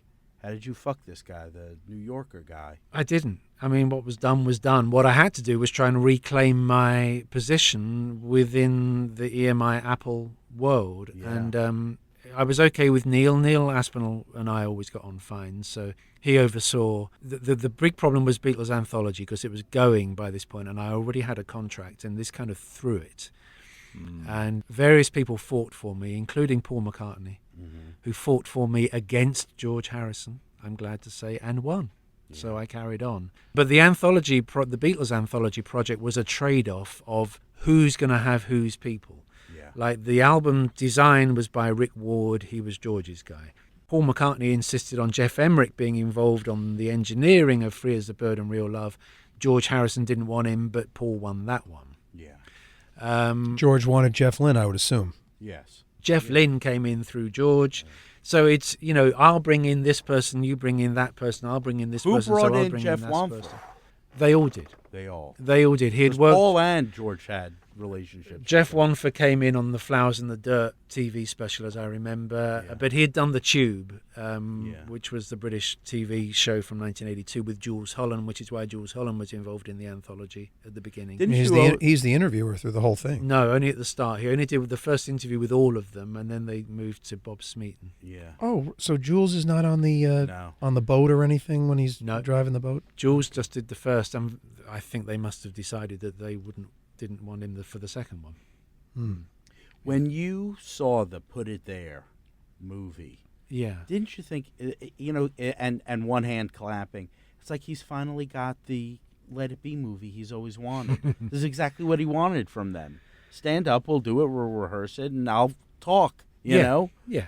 I love that thing. Yeah, again, it comes back to something I said earlier, which is that nothing that has ever happened to Paul McCartney post-Beatles has been inflicted upon him. It's there because he wants it that way. So whatever, if as you describe, it's, that format, that's because he wanted that format. Now, getting back And the to people who come in like Jeff Wanfer, they bring their talents to it, but the director takes direction. Getting back to the Lennon, what would you have done differently? What did you do differently as far as handling 1980? I only got a 75 from multi-tracks. Beyond that, I was using the Lost Lennon tapes output.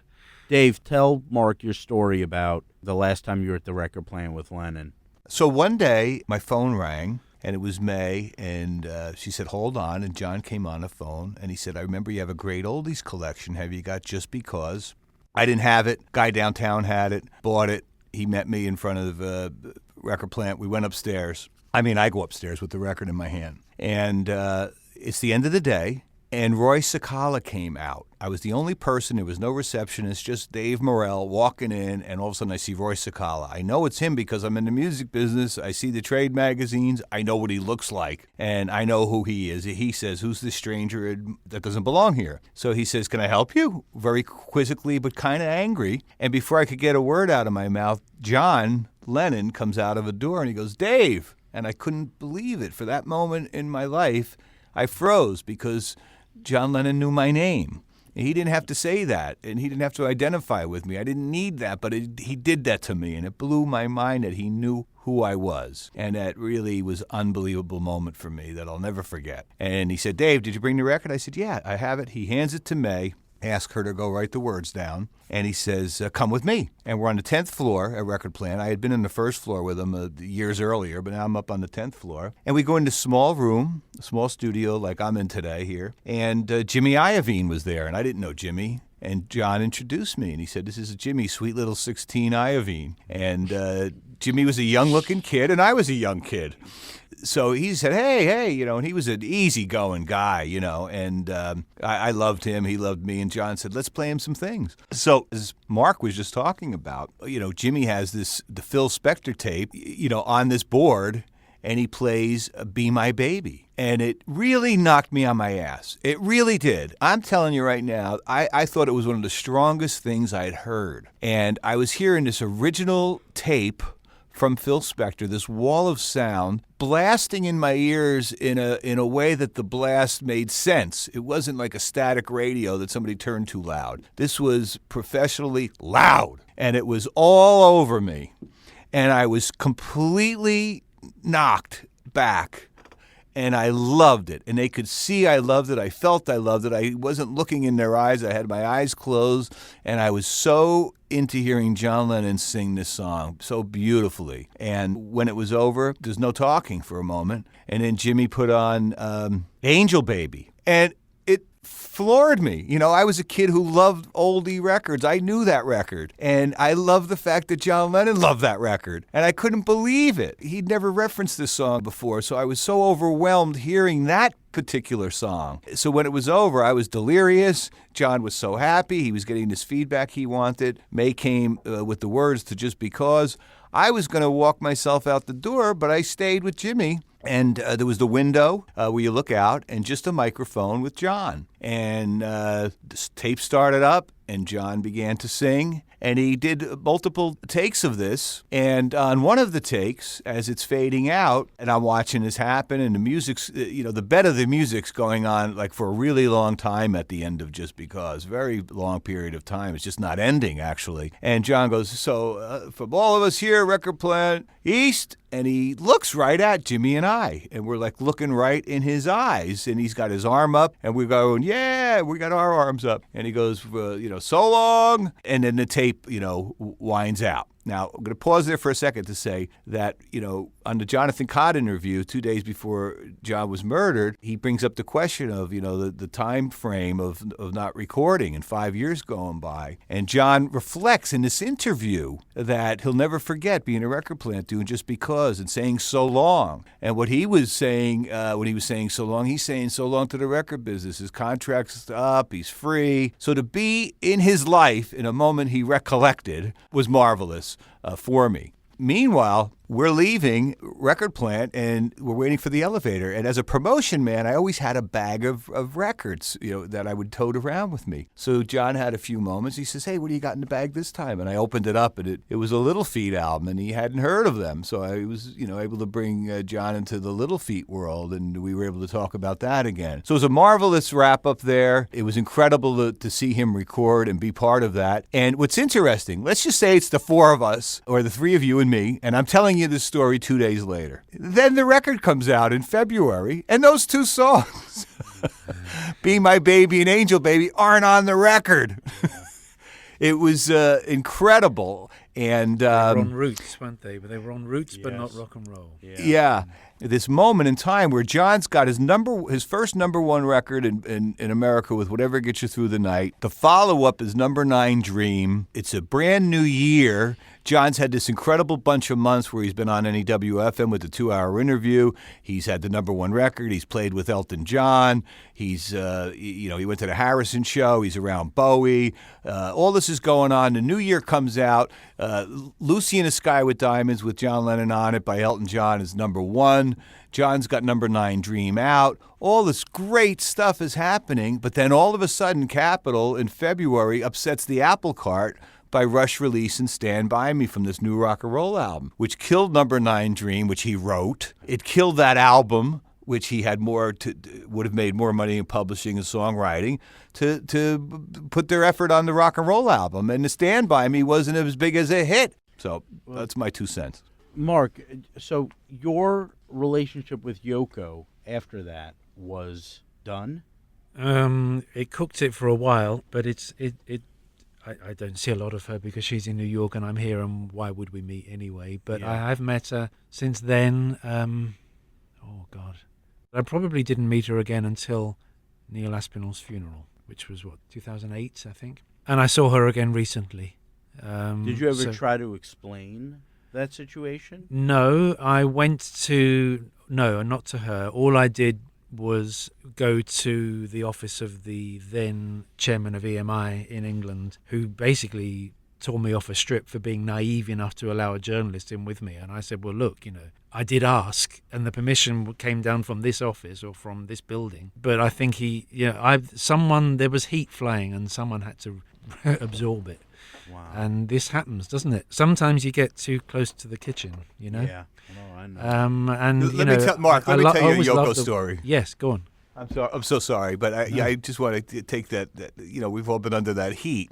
And, first off, Capitol was calling them Men Love Avenue, Man Love Avenue. They had it wrong. I remember that. But what a strange name for an album anyway, Men Love Avenue. Right. What on earth was that about? And I've been to Liverpool. I took some pictures of the home myself, and I was trying to get photo credit by getting some art. So I was really coming on strong with these bozos out in California to say it's called Men Love Avenue. Here's pictures of it. Stop using these out of focus pictures or drawings. This is a picture of the place. Anyway, the album's about to come out, or it does come out, and some radio guy in America wants to use Angel Baby for some 12-inch with Happy Christmas War is Over. So they send me over to the Dakota to retrieve permission from Yoko to open up Record Plant and make a copy of this for Capitol Records. I go over there, And she says, yes, I'm familiar with the idea. I'm into it.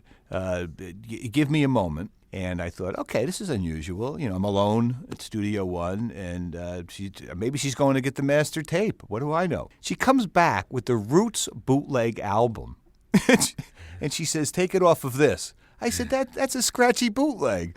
That won't work. So she stops dead in her tracks, and she says to me, I want to know what's going on with this Men Love Avenue.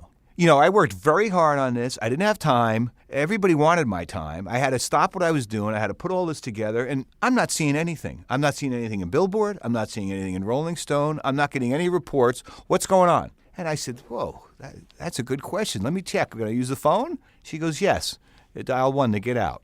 So she's about 3 feet away. I called my boss on his private line. I said, hey, it's Dave. He says, hey, Morrell, what's up? I said, but believe it or not, I'm in the Dakota with Yoko. He goes, oh, you son of a bitch. You're in the Dakota? I said, yes.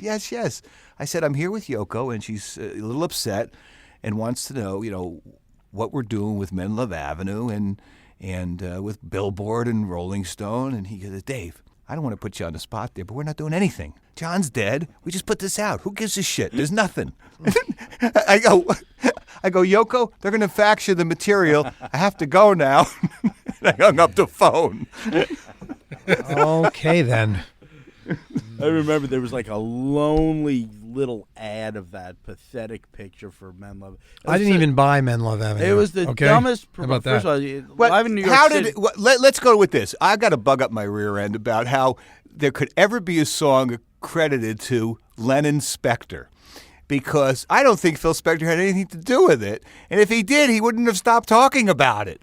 I think it fell apart at the seams, and Yoko dropped the ball. And I said it to her one time. I said, are you sure that Phil Spector wrote a song with John Lennon? You guys never serviced Here We Go Again to FM, right? Not as a special unit, but honestly, everybody thought the material was weak. Yeah. And it wasn't what everybody wanted. All those records, from the one-to-one benefit concert live in New York City, all those records, just the Imagine album, with the Real Love on it from the movie, those things just didn't kick in. Now, let me ask you this. As far as starting to work for Club Sandwich, when did that happen? How did that offer come across? I first met Paul in 1986 and first interviewed him in 87 for the Recording Sessions book, the introductory interview. In fact, that's 2 interviews that are woven into one.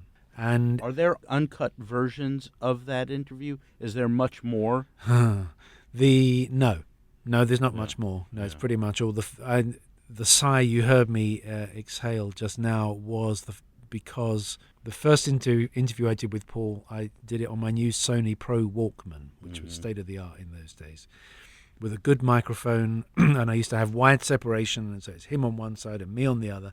Beautiful quality audio interview. The second time I went to interview him, I couldn't see the VU meter moving.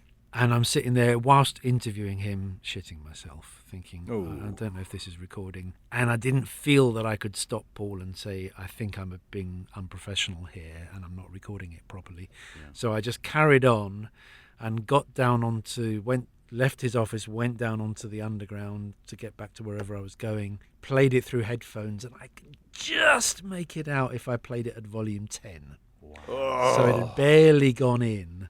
But I was able to transcribe it. So I've got one great interview with Paul and one almost inaudible interview with Paul. Wow. But as a result of meeting him twice and in interviewing him twice and him enjoying it, I got offered the opportunity to do his autobiography. Yeah. Which in the end never happened. How far did you get? Well, nowhere, really. Yeah. It just kind of never happened. And the Miles project came up instead. Many years from now, of him wanting only to focus on the years when he was the hip avant-garde Beatle. Yeah. Right. Yeah. So, pushing that line. And yes. and also I kind of talked myself out of did myself out of the job of doing his autobiography, because he asked Richard Ogden to ask me to do a little summary of what the book should contain and what its objective ought to be. So, because of my own personality, in my report I wrote back something along the lines of, there's no point in doing this book if it's going to be a kind of trivial surface skim of your life and career. Here's an opportunity for you to really open up and talk about everything in your life, and let's make this the best ever rock autobiography, and you will always be the market leader for having done a book that's got real meat in it. And I took myself out of the job. He's not going there. Bruce can go there. Yeah. Leave it to Bruce. So, but I still had this contract with them, and the relationship was still good. And in 1991, the then editor of Club Sandwich, to which I always subscribed as a member of the Fun Club, either he walked or was pushed, I'm not quite sure, but suddenly there was a vacancy, and his PA, Sheila, phoned and said, "Would you like to be the editor of Club Sandwich? If so, come in and meet Paul." And what did that entail? Cool. Well, it entailed pretty much whatever I wanted it to entail. They gave me a free hand, and the first thing I was determined was to make it a quarterly again, because it had begun quarterly and then become very sporadic. You would never know when the next issue was coming. So I told Paul in our meeting that I would want to take it back quarterly again, and he said fine. And it was basically a three-way collaboration of him as publisher, Linda as photographer, and me as the writer-editor. Nice. And the only thing he said to me was, have one other writer in every issue. So there was always a Jeff Baker piece. Yeah. I would always get Jeff to do one piece. Yeah. Because he didn't want it just to be the one voice. But what it entailed was whatever I chose to fill it with, and that meant really looking at what he was doing.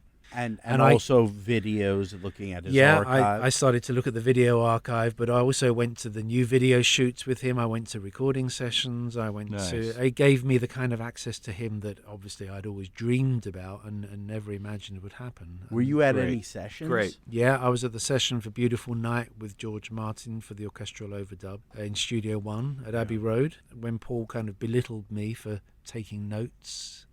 Wow. What did he say? He said, "Oh, look, here's the journalist. Like I was there for the Sun, I was there for him, and I was making notes to make his Club Sandwich. But he does like to belittle people in front of others. It's a bit of a habit. So you have to accept those kind of remarks.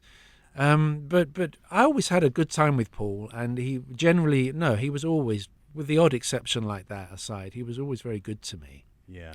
And I did have good times. Most people who worked with him at some point or other would have an experience where they wish they weren't present in the room. I never had one of those. I wasn't quite close Wingspan, enough. you didn't have one of those? No, well, the last work I ever did for Paul was the Wingspan book. Yeah. I hadn't worked for him since Linda died, which was 98, and this was 2001 or two, I think. I hadn't been involved in the Wingspan. Right at the very outset, I talked to Mary and Alistair, her first husband, about the Wingspan TV film, but then they went ahead and made it, and I had no involvement in it. And then he decided, after the TV thing, there was the album, which I was very much involved with him. I compiled that and wrote the introduction, kind of Derek Taylor's style, not in my style. Yeah. And then he said he wanted to do a book, and I was a little bit unsure, but I needed the money. And unsure why? Because I kind of knew, I had a feeling of the way it was going to work out, and it was not an easy book to do, because I wanted to bring excellence to it, and I had at least one arm tied behind my back the whole time. I could only use the interview that Mary McCartney had done for the TV program. But Mary, for whatever reason, had accidentally omitted to ask him about one of the albums. I forget, she just kind of skipped it. And in the book I couldn't. So I got in touch and said, for your book, could I have 5 minutes of your time on the phone just to get some quotes about this, and I'll feed them in because there's a hole otherwise. No.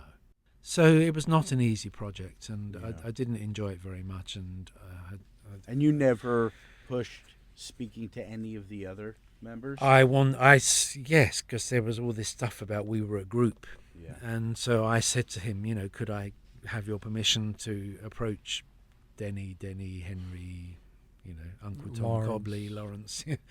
Mm-hmm. No. Wow. No. So it was what it was, and just get on with it and make the best of it. And that's exactly what I did. And where the book is strong, it's strong in its pictorial content.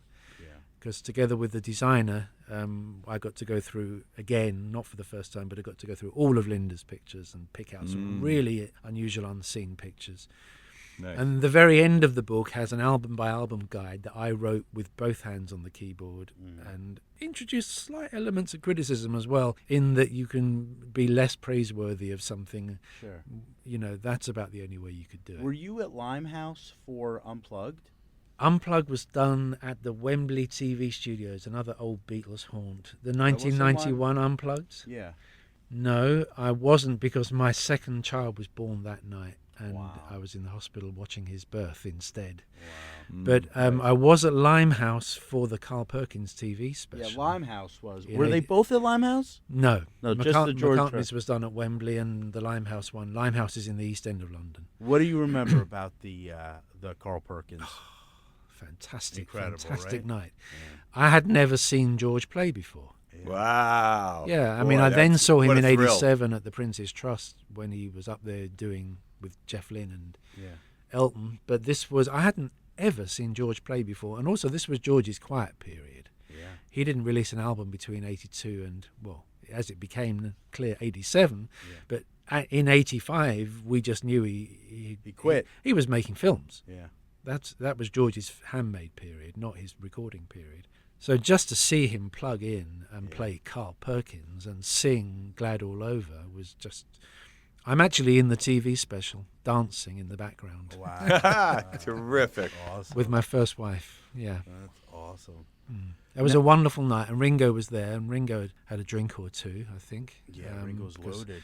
He was, that was his Where- heavy where- drinking period. what was but the, he was uh, great too. Ringo was great, and Eric was great. And It Carl wasn't was wonderful. Parkinson that they were on together. What were they on together in '88? Aspel and Company. Yeah. Was there any, in the rock press, was anybody talking about how loaded Ringo was? Or was it just showbiz? The and rock it's press a- were no longer looking at George and Ringo at Yeah, all. yeah. By that point, they're too busy writing about. Were you know. shocked at that? I'd been at the Take It Away video shoot in 1982, which was Paul, Ringo, George Martin, Linda, and Steve Gadd, A fake and Steve- Eric Stewart. A fake Steve Gadd. A Steve fake? Gadd, yeah, Steve Gadd wasn't there. What? Yeah, Steve. They had a stand-in. Really? Yeah. I Steve spent the Gadd- whole day there. Steve Gadd wasn't playing. They had a fake for the shots. All Wow. the drumming you heard was Ringo. Okay. Well, we had the whole day in the studio with them that day at Elstree Film Studios, and they were jamming all day long, and it was just absolutely brilliant to be that close to Paul and Ringo. The first time I'd ever seen more than one Beatle in the room at the same time. Yeah. And but Ringo was drunk, heavily drunk that day. Wow. And not keeping the beat, didn't have his. No, I think he was playing okay, but he said something on microphone that made no sense whatsoever and was slurred. Yeah.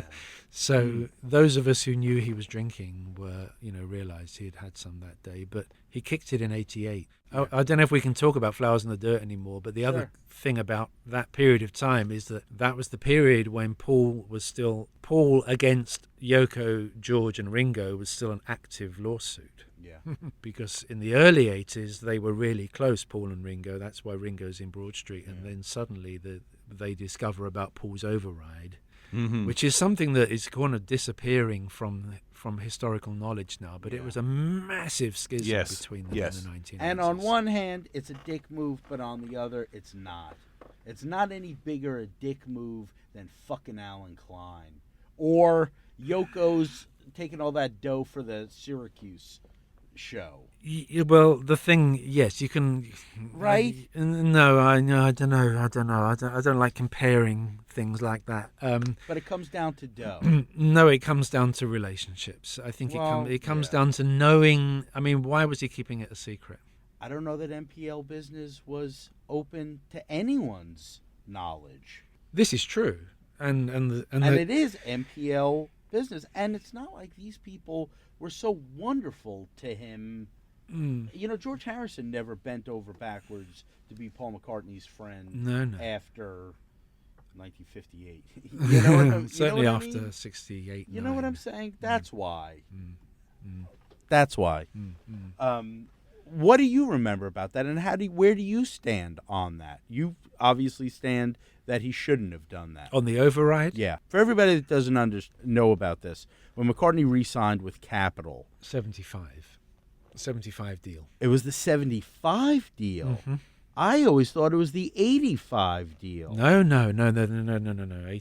75. Whoa.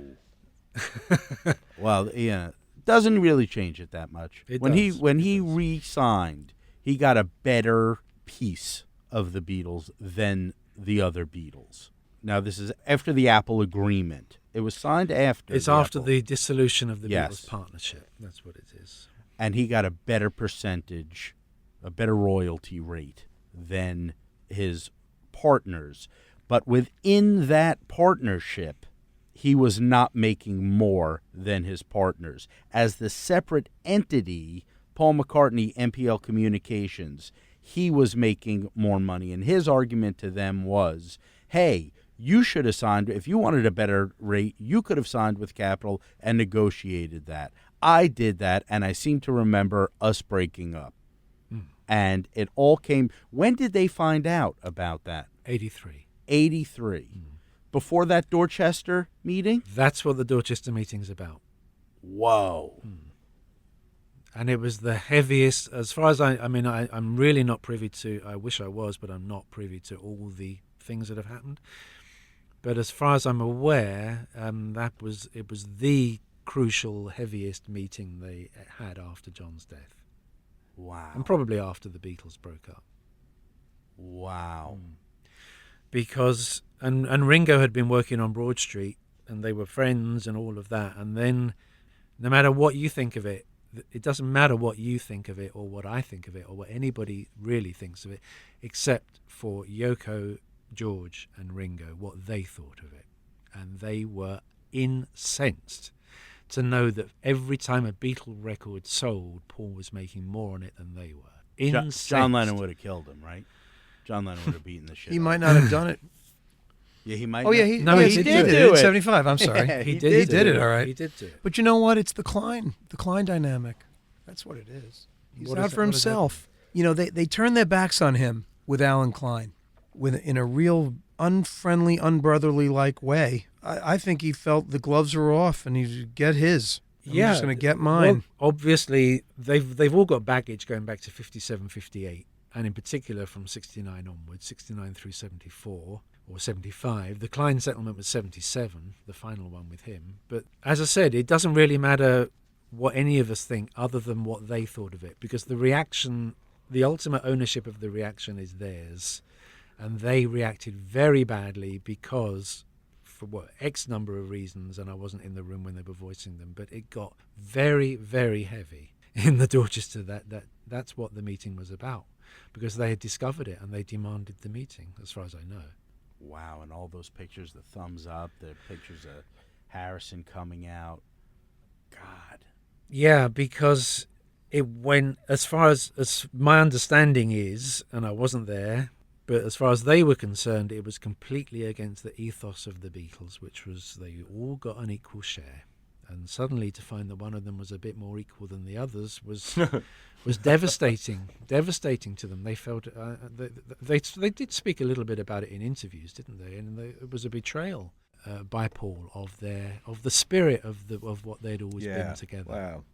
Wow. I didn't know it was the 75. Yeah, and I mean, if it was, How is it that Neil didn't know this? well, he wasn't privy to the MPL agreement. You know, it was something that John and Lee Eastman had done with Capitol, Wow. EMI. I don't know. I think after you fuck him over with Klein, I think it's all's fair. Yeah, but even that, you got to take exception to, I wouldn't, to the words you've just used, because it was a situation. The alternative to going with Klein was to go in with Lee Eastman and John Eastman, and they were not going to do that. You don't think that there was a way that those three men could have formed a head to manage Apple, that it could have gone forward as a committee with the Eastmans and Klein? I think it was clear that the Alan Klein and the John and Lee Eastman was an incompatible mix.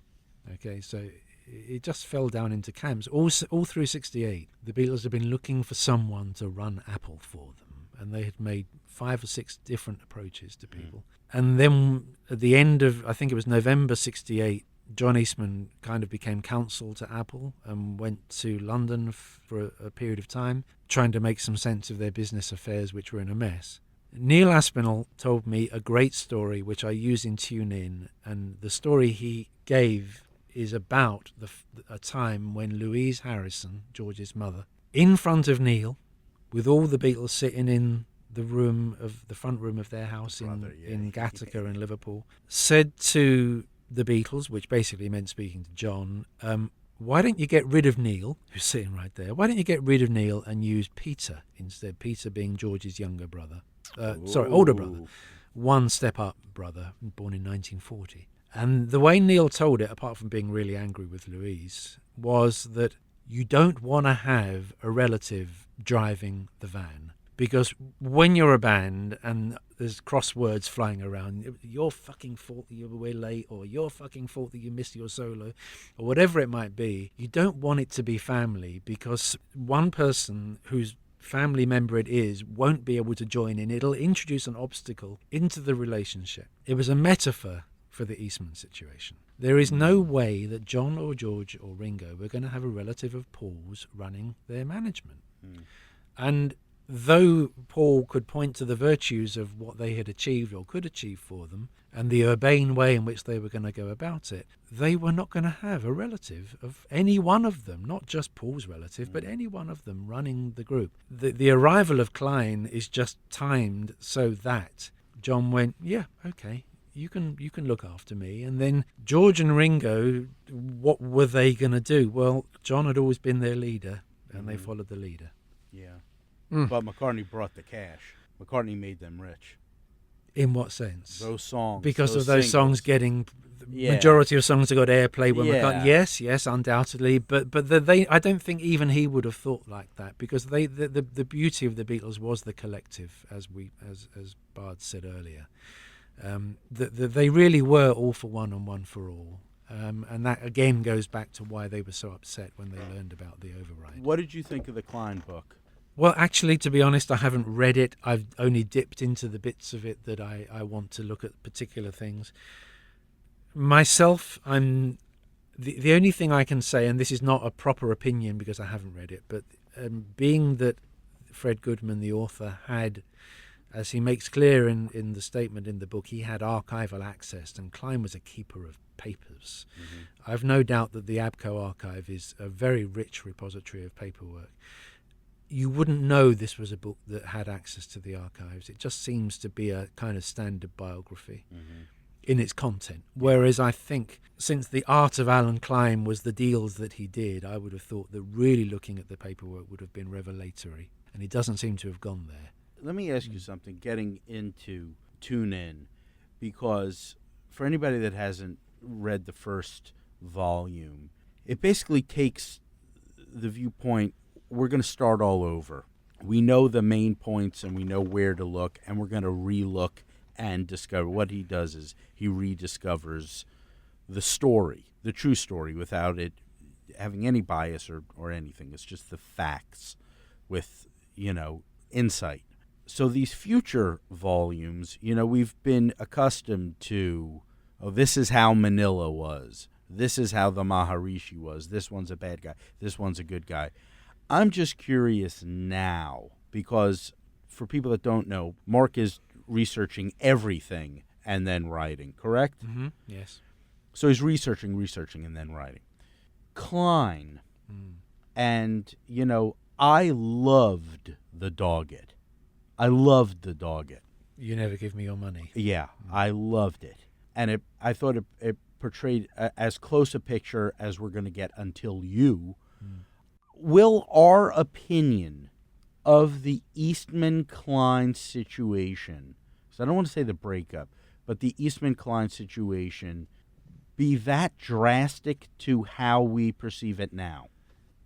I don't know, be too drastic, but what you will end up with, if I do my job properly on Volume 3, is you will end up with a full acquaintanceship of everything that was going down, and you will be able to form your opinion based on everything that you read, as opposed to what me telling you. Because I do have a problem with almost every book that pretty much tells you what to think. You know, Yeah. the Klein's the bad guy and Eastman's the good guy, or whatever it might be. The Maharishi is the, you know, was taking advantage of them, and Magic Alex was ripping them off, and the Fool were ripping them off, and all of these things need to be looked at again, because usually the writers of the books will have an opinion and they're telling you what it is, and they might even be shaping their their research discoveries to suit their agenda. So what I can promise you is that you will understand more even-handedly about the Eastman and the Klein and the whole Beatles thing in that period of time, the fluctuating nature of the relationships and how they were communicating with one another by that point, which was quite strange, to say the least. You will understand it, and there, with that understanding and with that information, you will come to opinions of your own, and there will be readers who, at the end of the day, think Klein was a bit of a hero, and there will be those who think Klein was not a hero. But I'm not going to be telling you what to think. There will be a lot more to it. It'll be much more rounded and informed. Thanks for doing what you're doing, Mark, Yeah, it's like and what you've done. I've never genuinely worried say it's my pleasure. I've never worried about someone's health outside of my family than I do this guy. His eyes, I think about his poor eyes. 'Cause he goes to the big newspapers that are the size of maps and reads.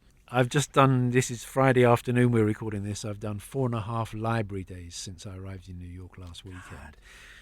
And it's a strain, but I mean, I thrive in these situations. I'm doing it because I want to do it, and because And we need you to do I it. know the material is there to be looked at. And, you know, if you're writing a book as thorough as this, you need to see everything that is there.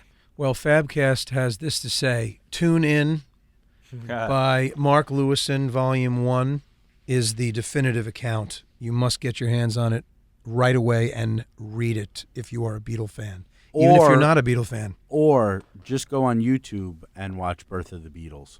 Exactly. And also, may I say, the Beatles Recording Sessions, the original Mark Lewisohn. Yeah. One of the all-time, I'd say it's probably, until Tune In, the #1 Beatles book ever written. Yeah. So I'm redoing the recording sessions book now within the three within the scheme of 2 and 3. Nice. Beautiful. I love it. because it's in 'Cause drastic it needs to be need. there. Oh, course. drastic need of improvement. And actually. what are we talking about? We're talking about their work. It's part of the Yes. deal, right? Big part of the story is the work. But the big difference between the books I'm doing and the way most people think about the Beatles is that most people think that it goes from The Hard Day's Night to Beatles for Sale to Help to Rubber Soul to Revolver Right. to Pepper. It doesn't. There are days and days and days it and goes nights. from John Lennon, Paul McCartney, George Harrison, Brian Epstein, Ringo Starr, sort of Neil done that in the other Aspinall, order, Pete George Best. Martin and so on, Pete Best, and all of Brian those people Epstein. living every day, not just in the studio, but coping with the extraordinary thing that they had caused. And that had occurred in their lives. Yeah, and having to accommodate it and live as normally as possible within it. And their ever-changing relationships and the fluidity of their friendships and who's going on a holiday with who and the alliances. John and George were so close, 64, 5, 6, for example, and again 60, well, all the way through. Until Yoko arrives, there's a change in the John and George. But, you know, it's looking at all of that. It's not just about guys who made records. It's about these people. And it's not just about matrix numbers and mono mixes and No, all that. Those books are important too, of course. For those who need that information, it's great to have those books, and I use those books too. But no, it's not about matrix numbers. It really isn't. It's about people's lives and how they changed ours and how we as the world responded to them.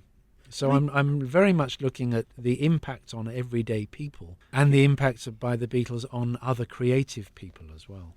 I'm curious about this because you have incredible access because you've earned all this goodwill. Who is the one person you want to interview that you can't get, that won't do it?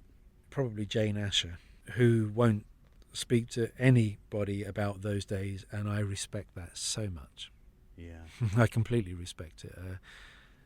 In a sense, I hope she doesn't speak to me because it would mean that she's breaking something that's been very important to her. Unless she arrives, well, she would only do it if she arrives in her own life at the point where she thinks she will, and so far that hasn't occurred. and I respect that completely. These days, I have to be honest, there are exceptions, I'm glad to say, but by and large, the material that I can discern from and learn from interviewing people is diminishing because so of old. because of the age Yeah. of the people I'm now speaking to. Even within the projects I'm doing, which I've now been on it for 13 years, there's a marked difference in the quality of the interviews I'm getting now from those I was getting at the start. And I've said this before, and it sounded like an exaggeration, but if I could have an interview with Paul or the opportunity to look at the papers that he's got from those days, whatever pieces of paper, I'll take the paper.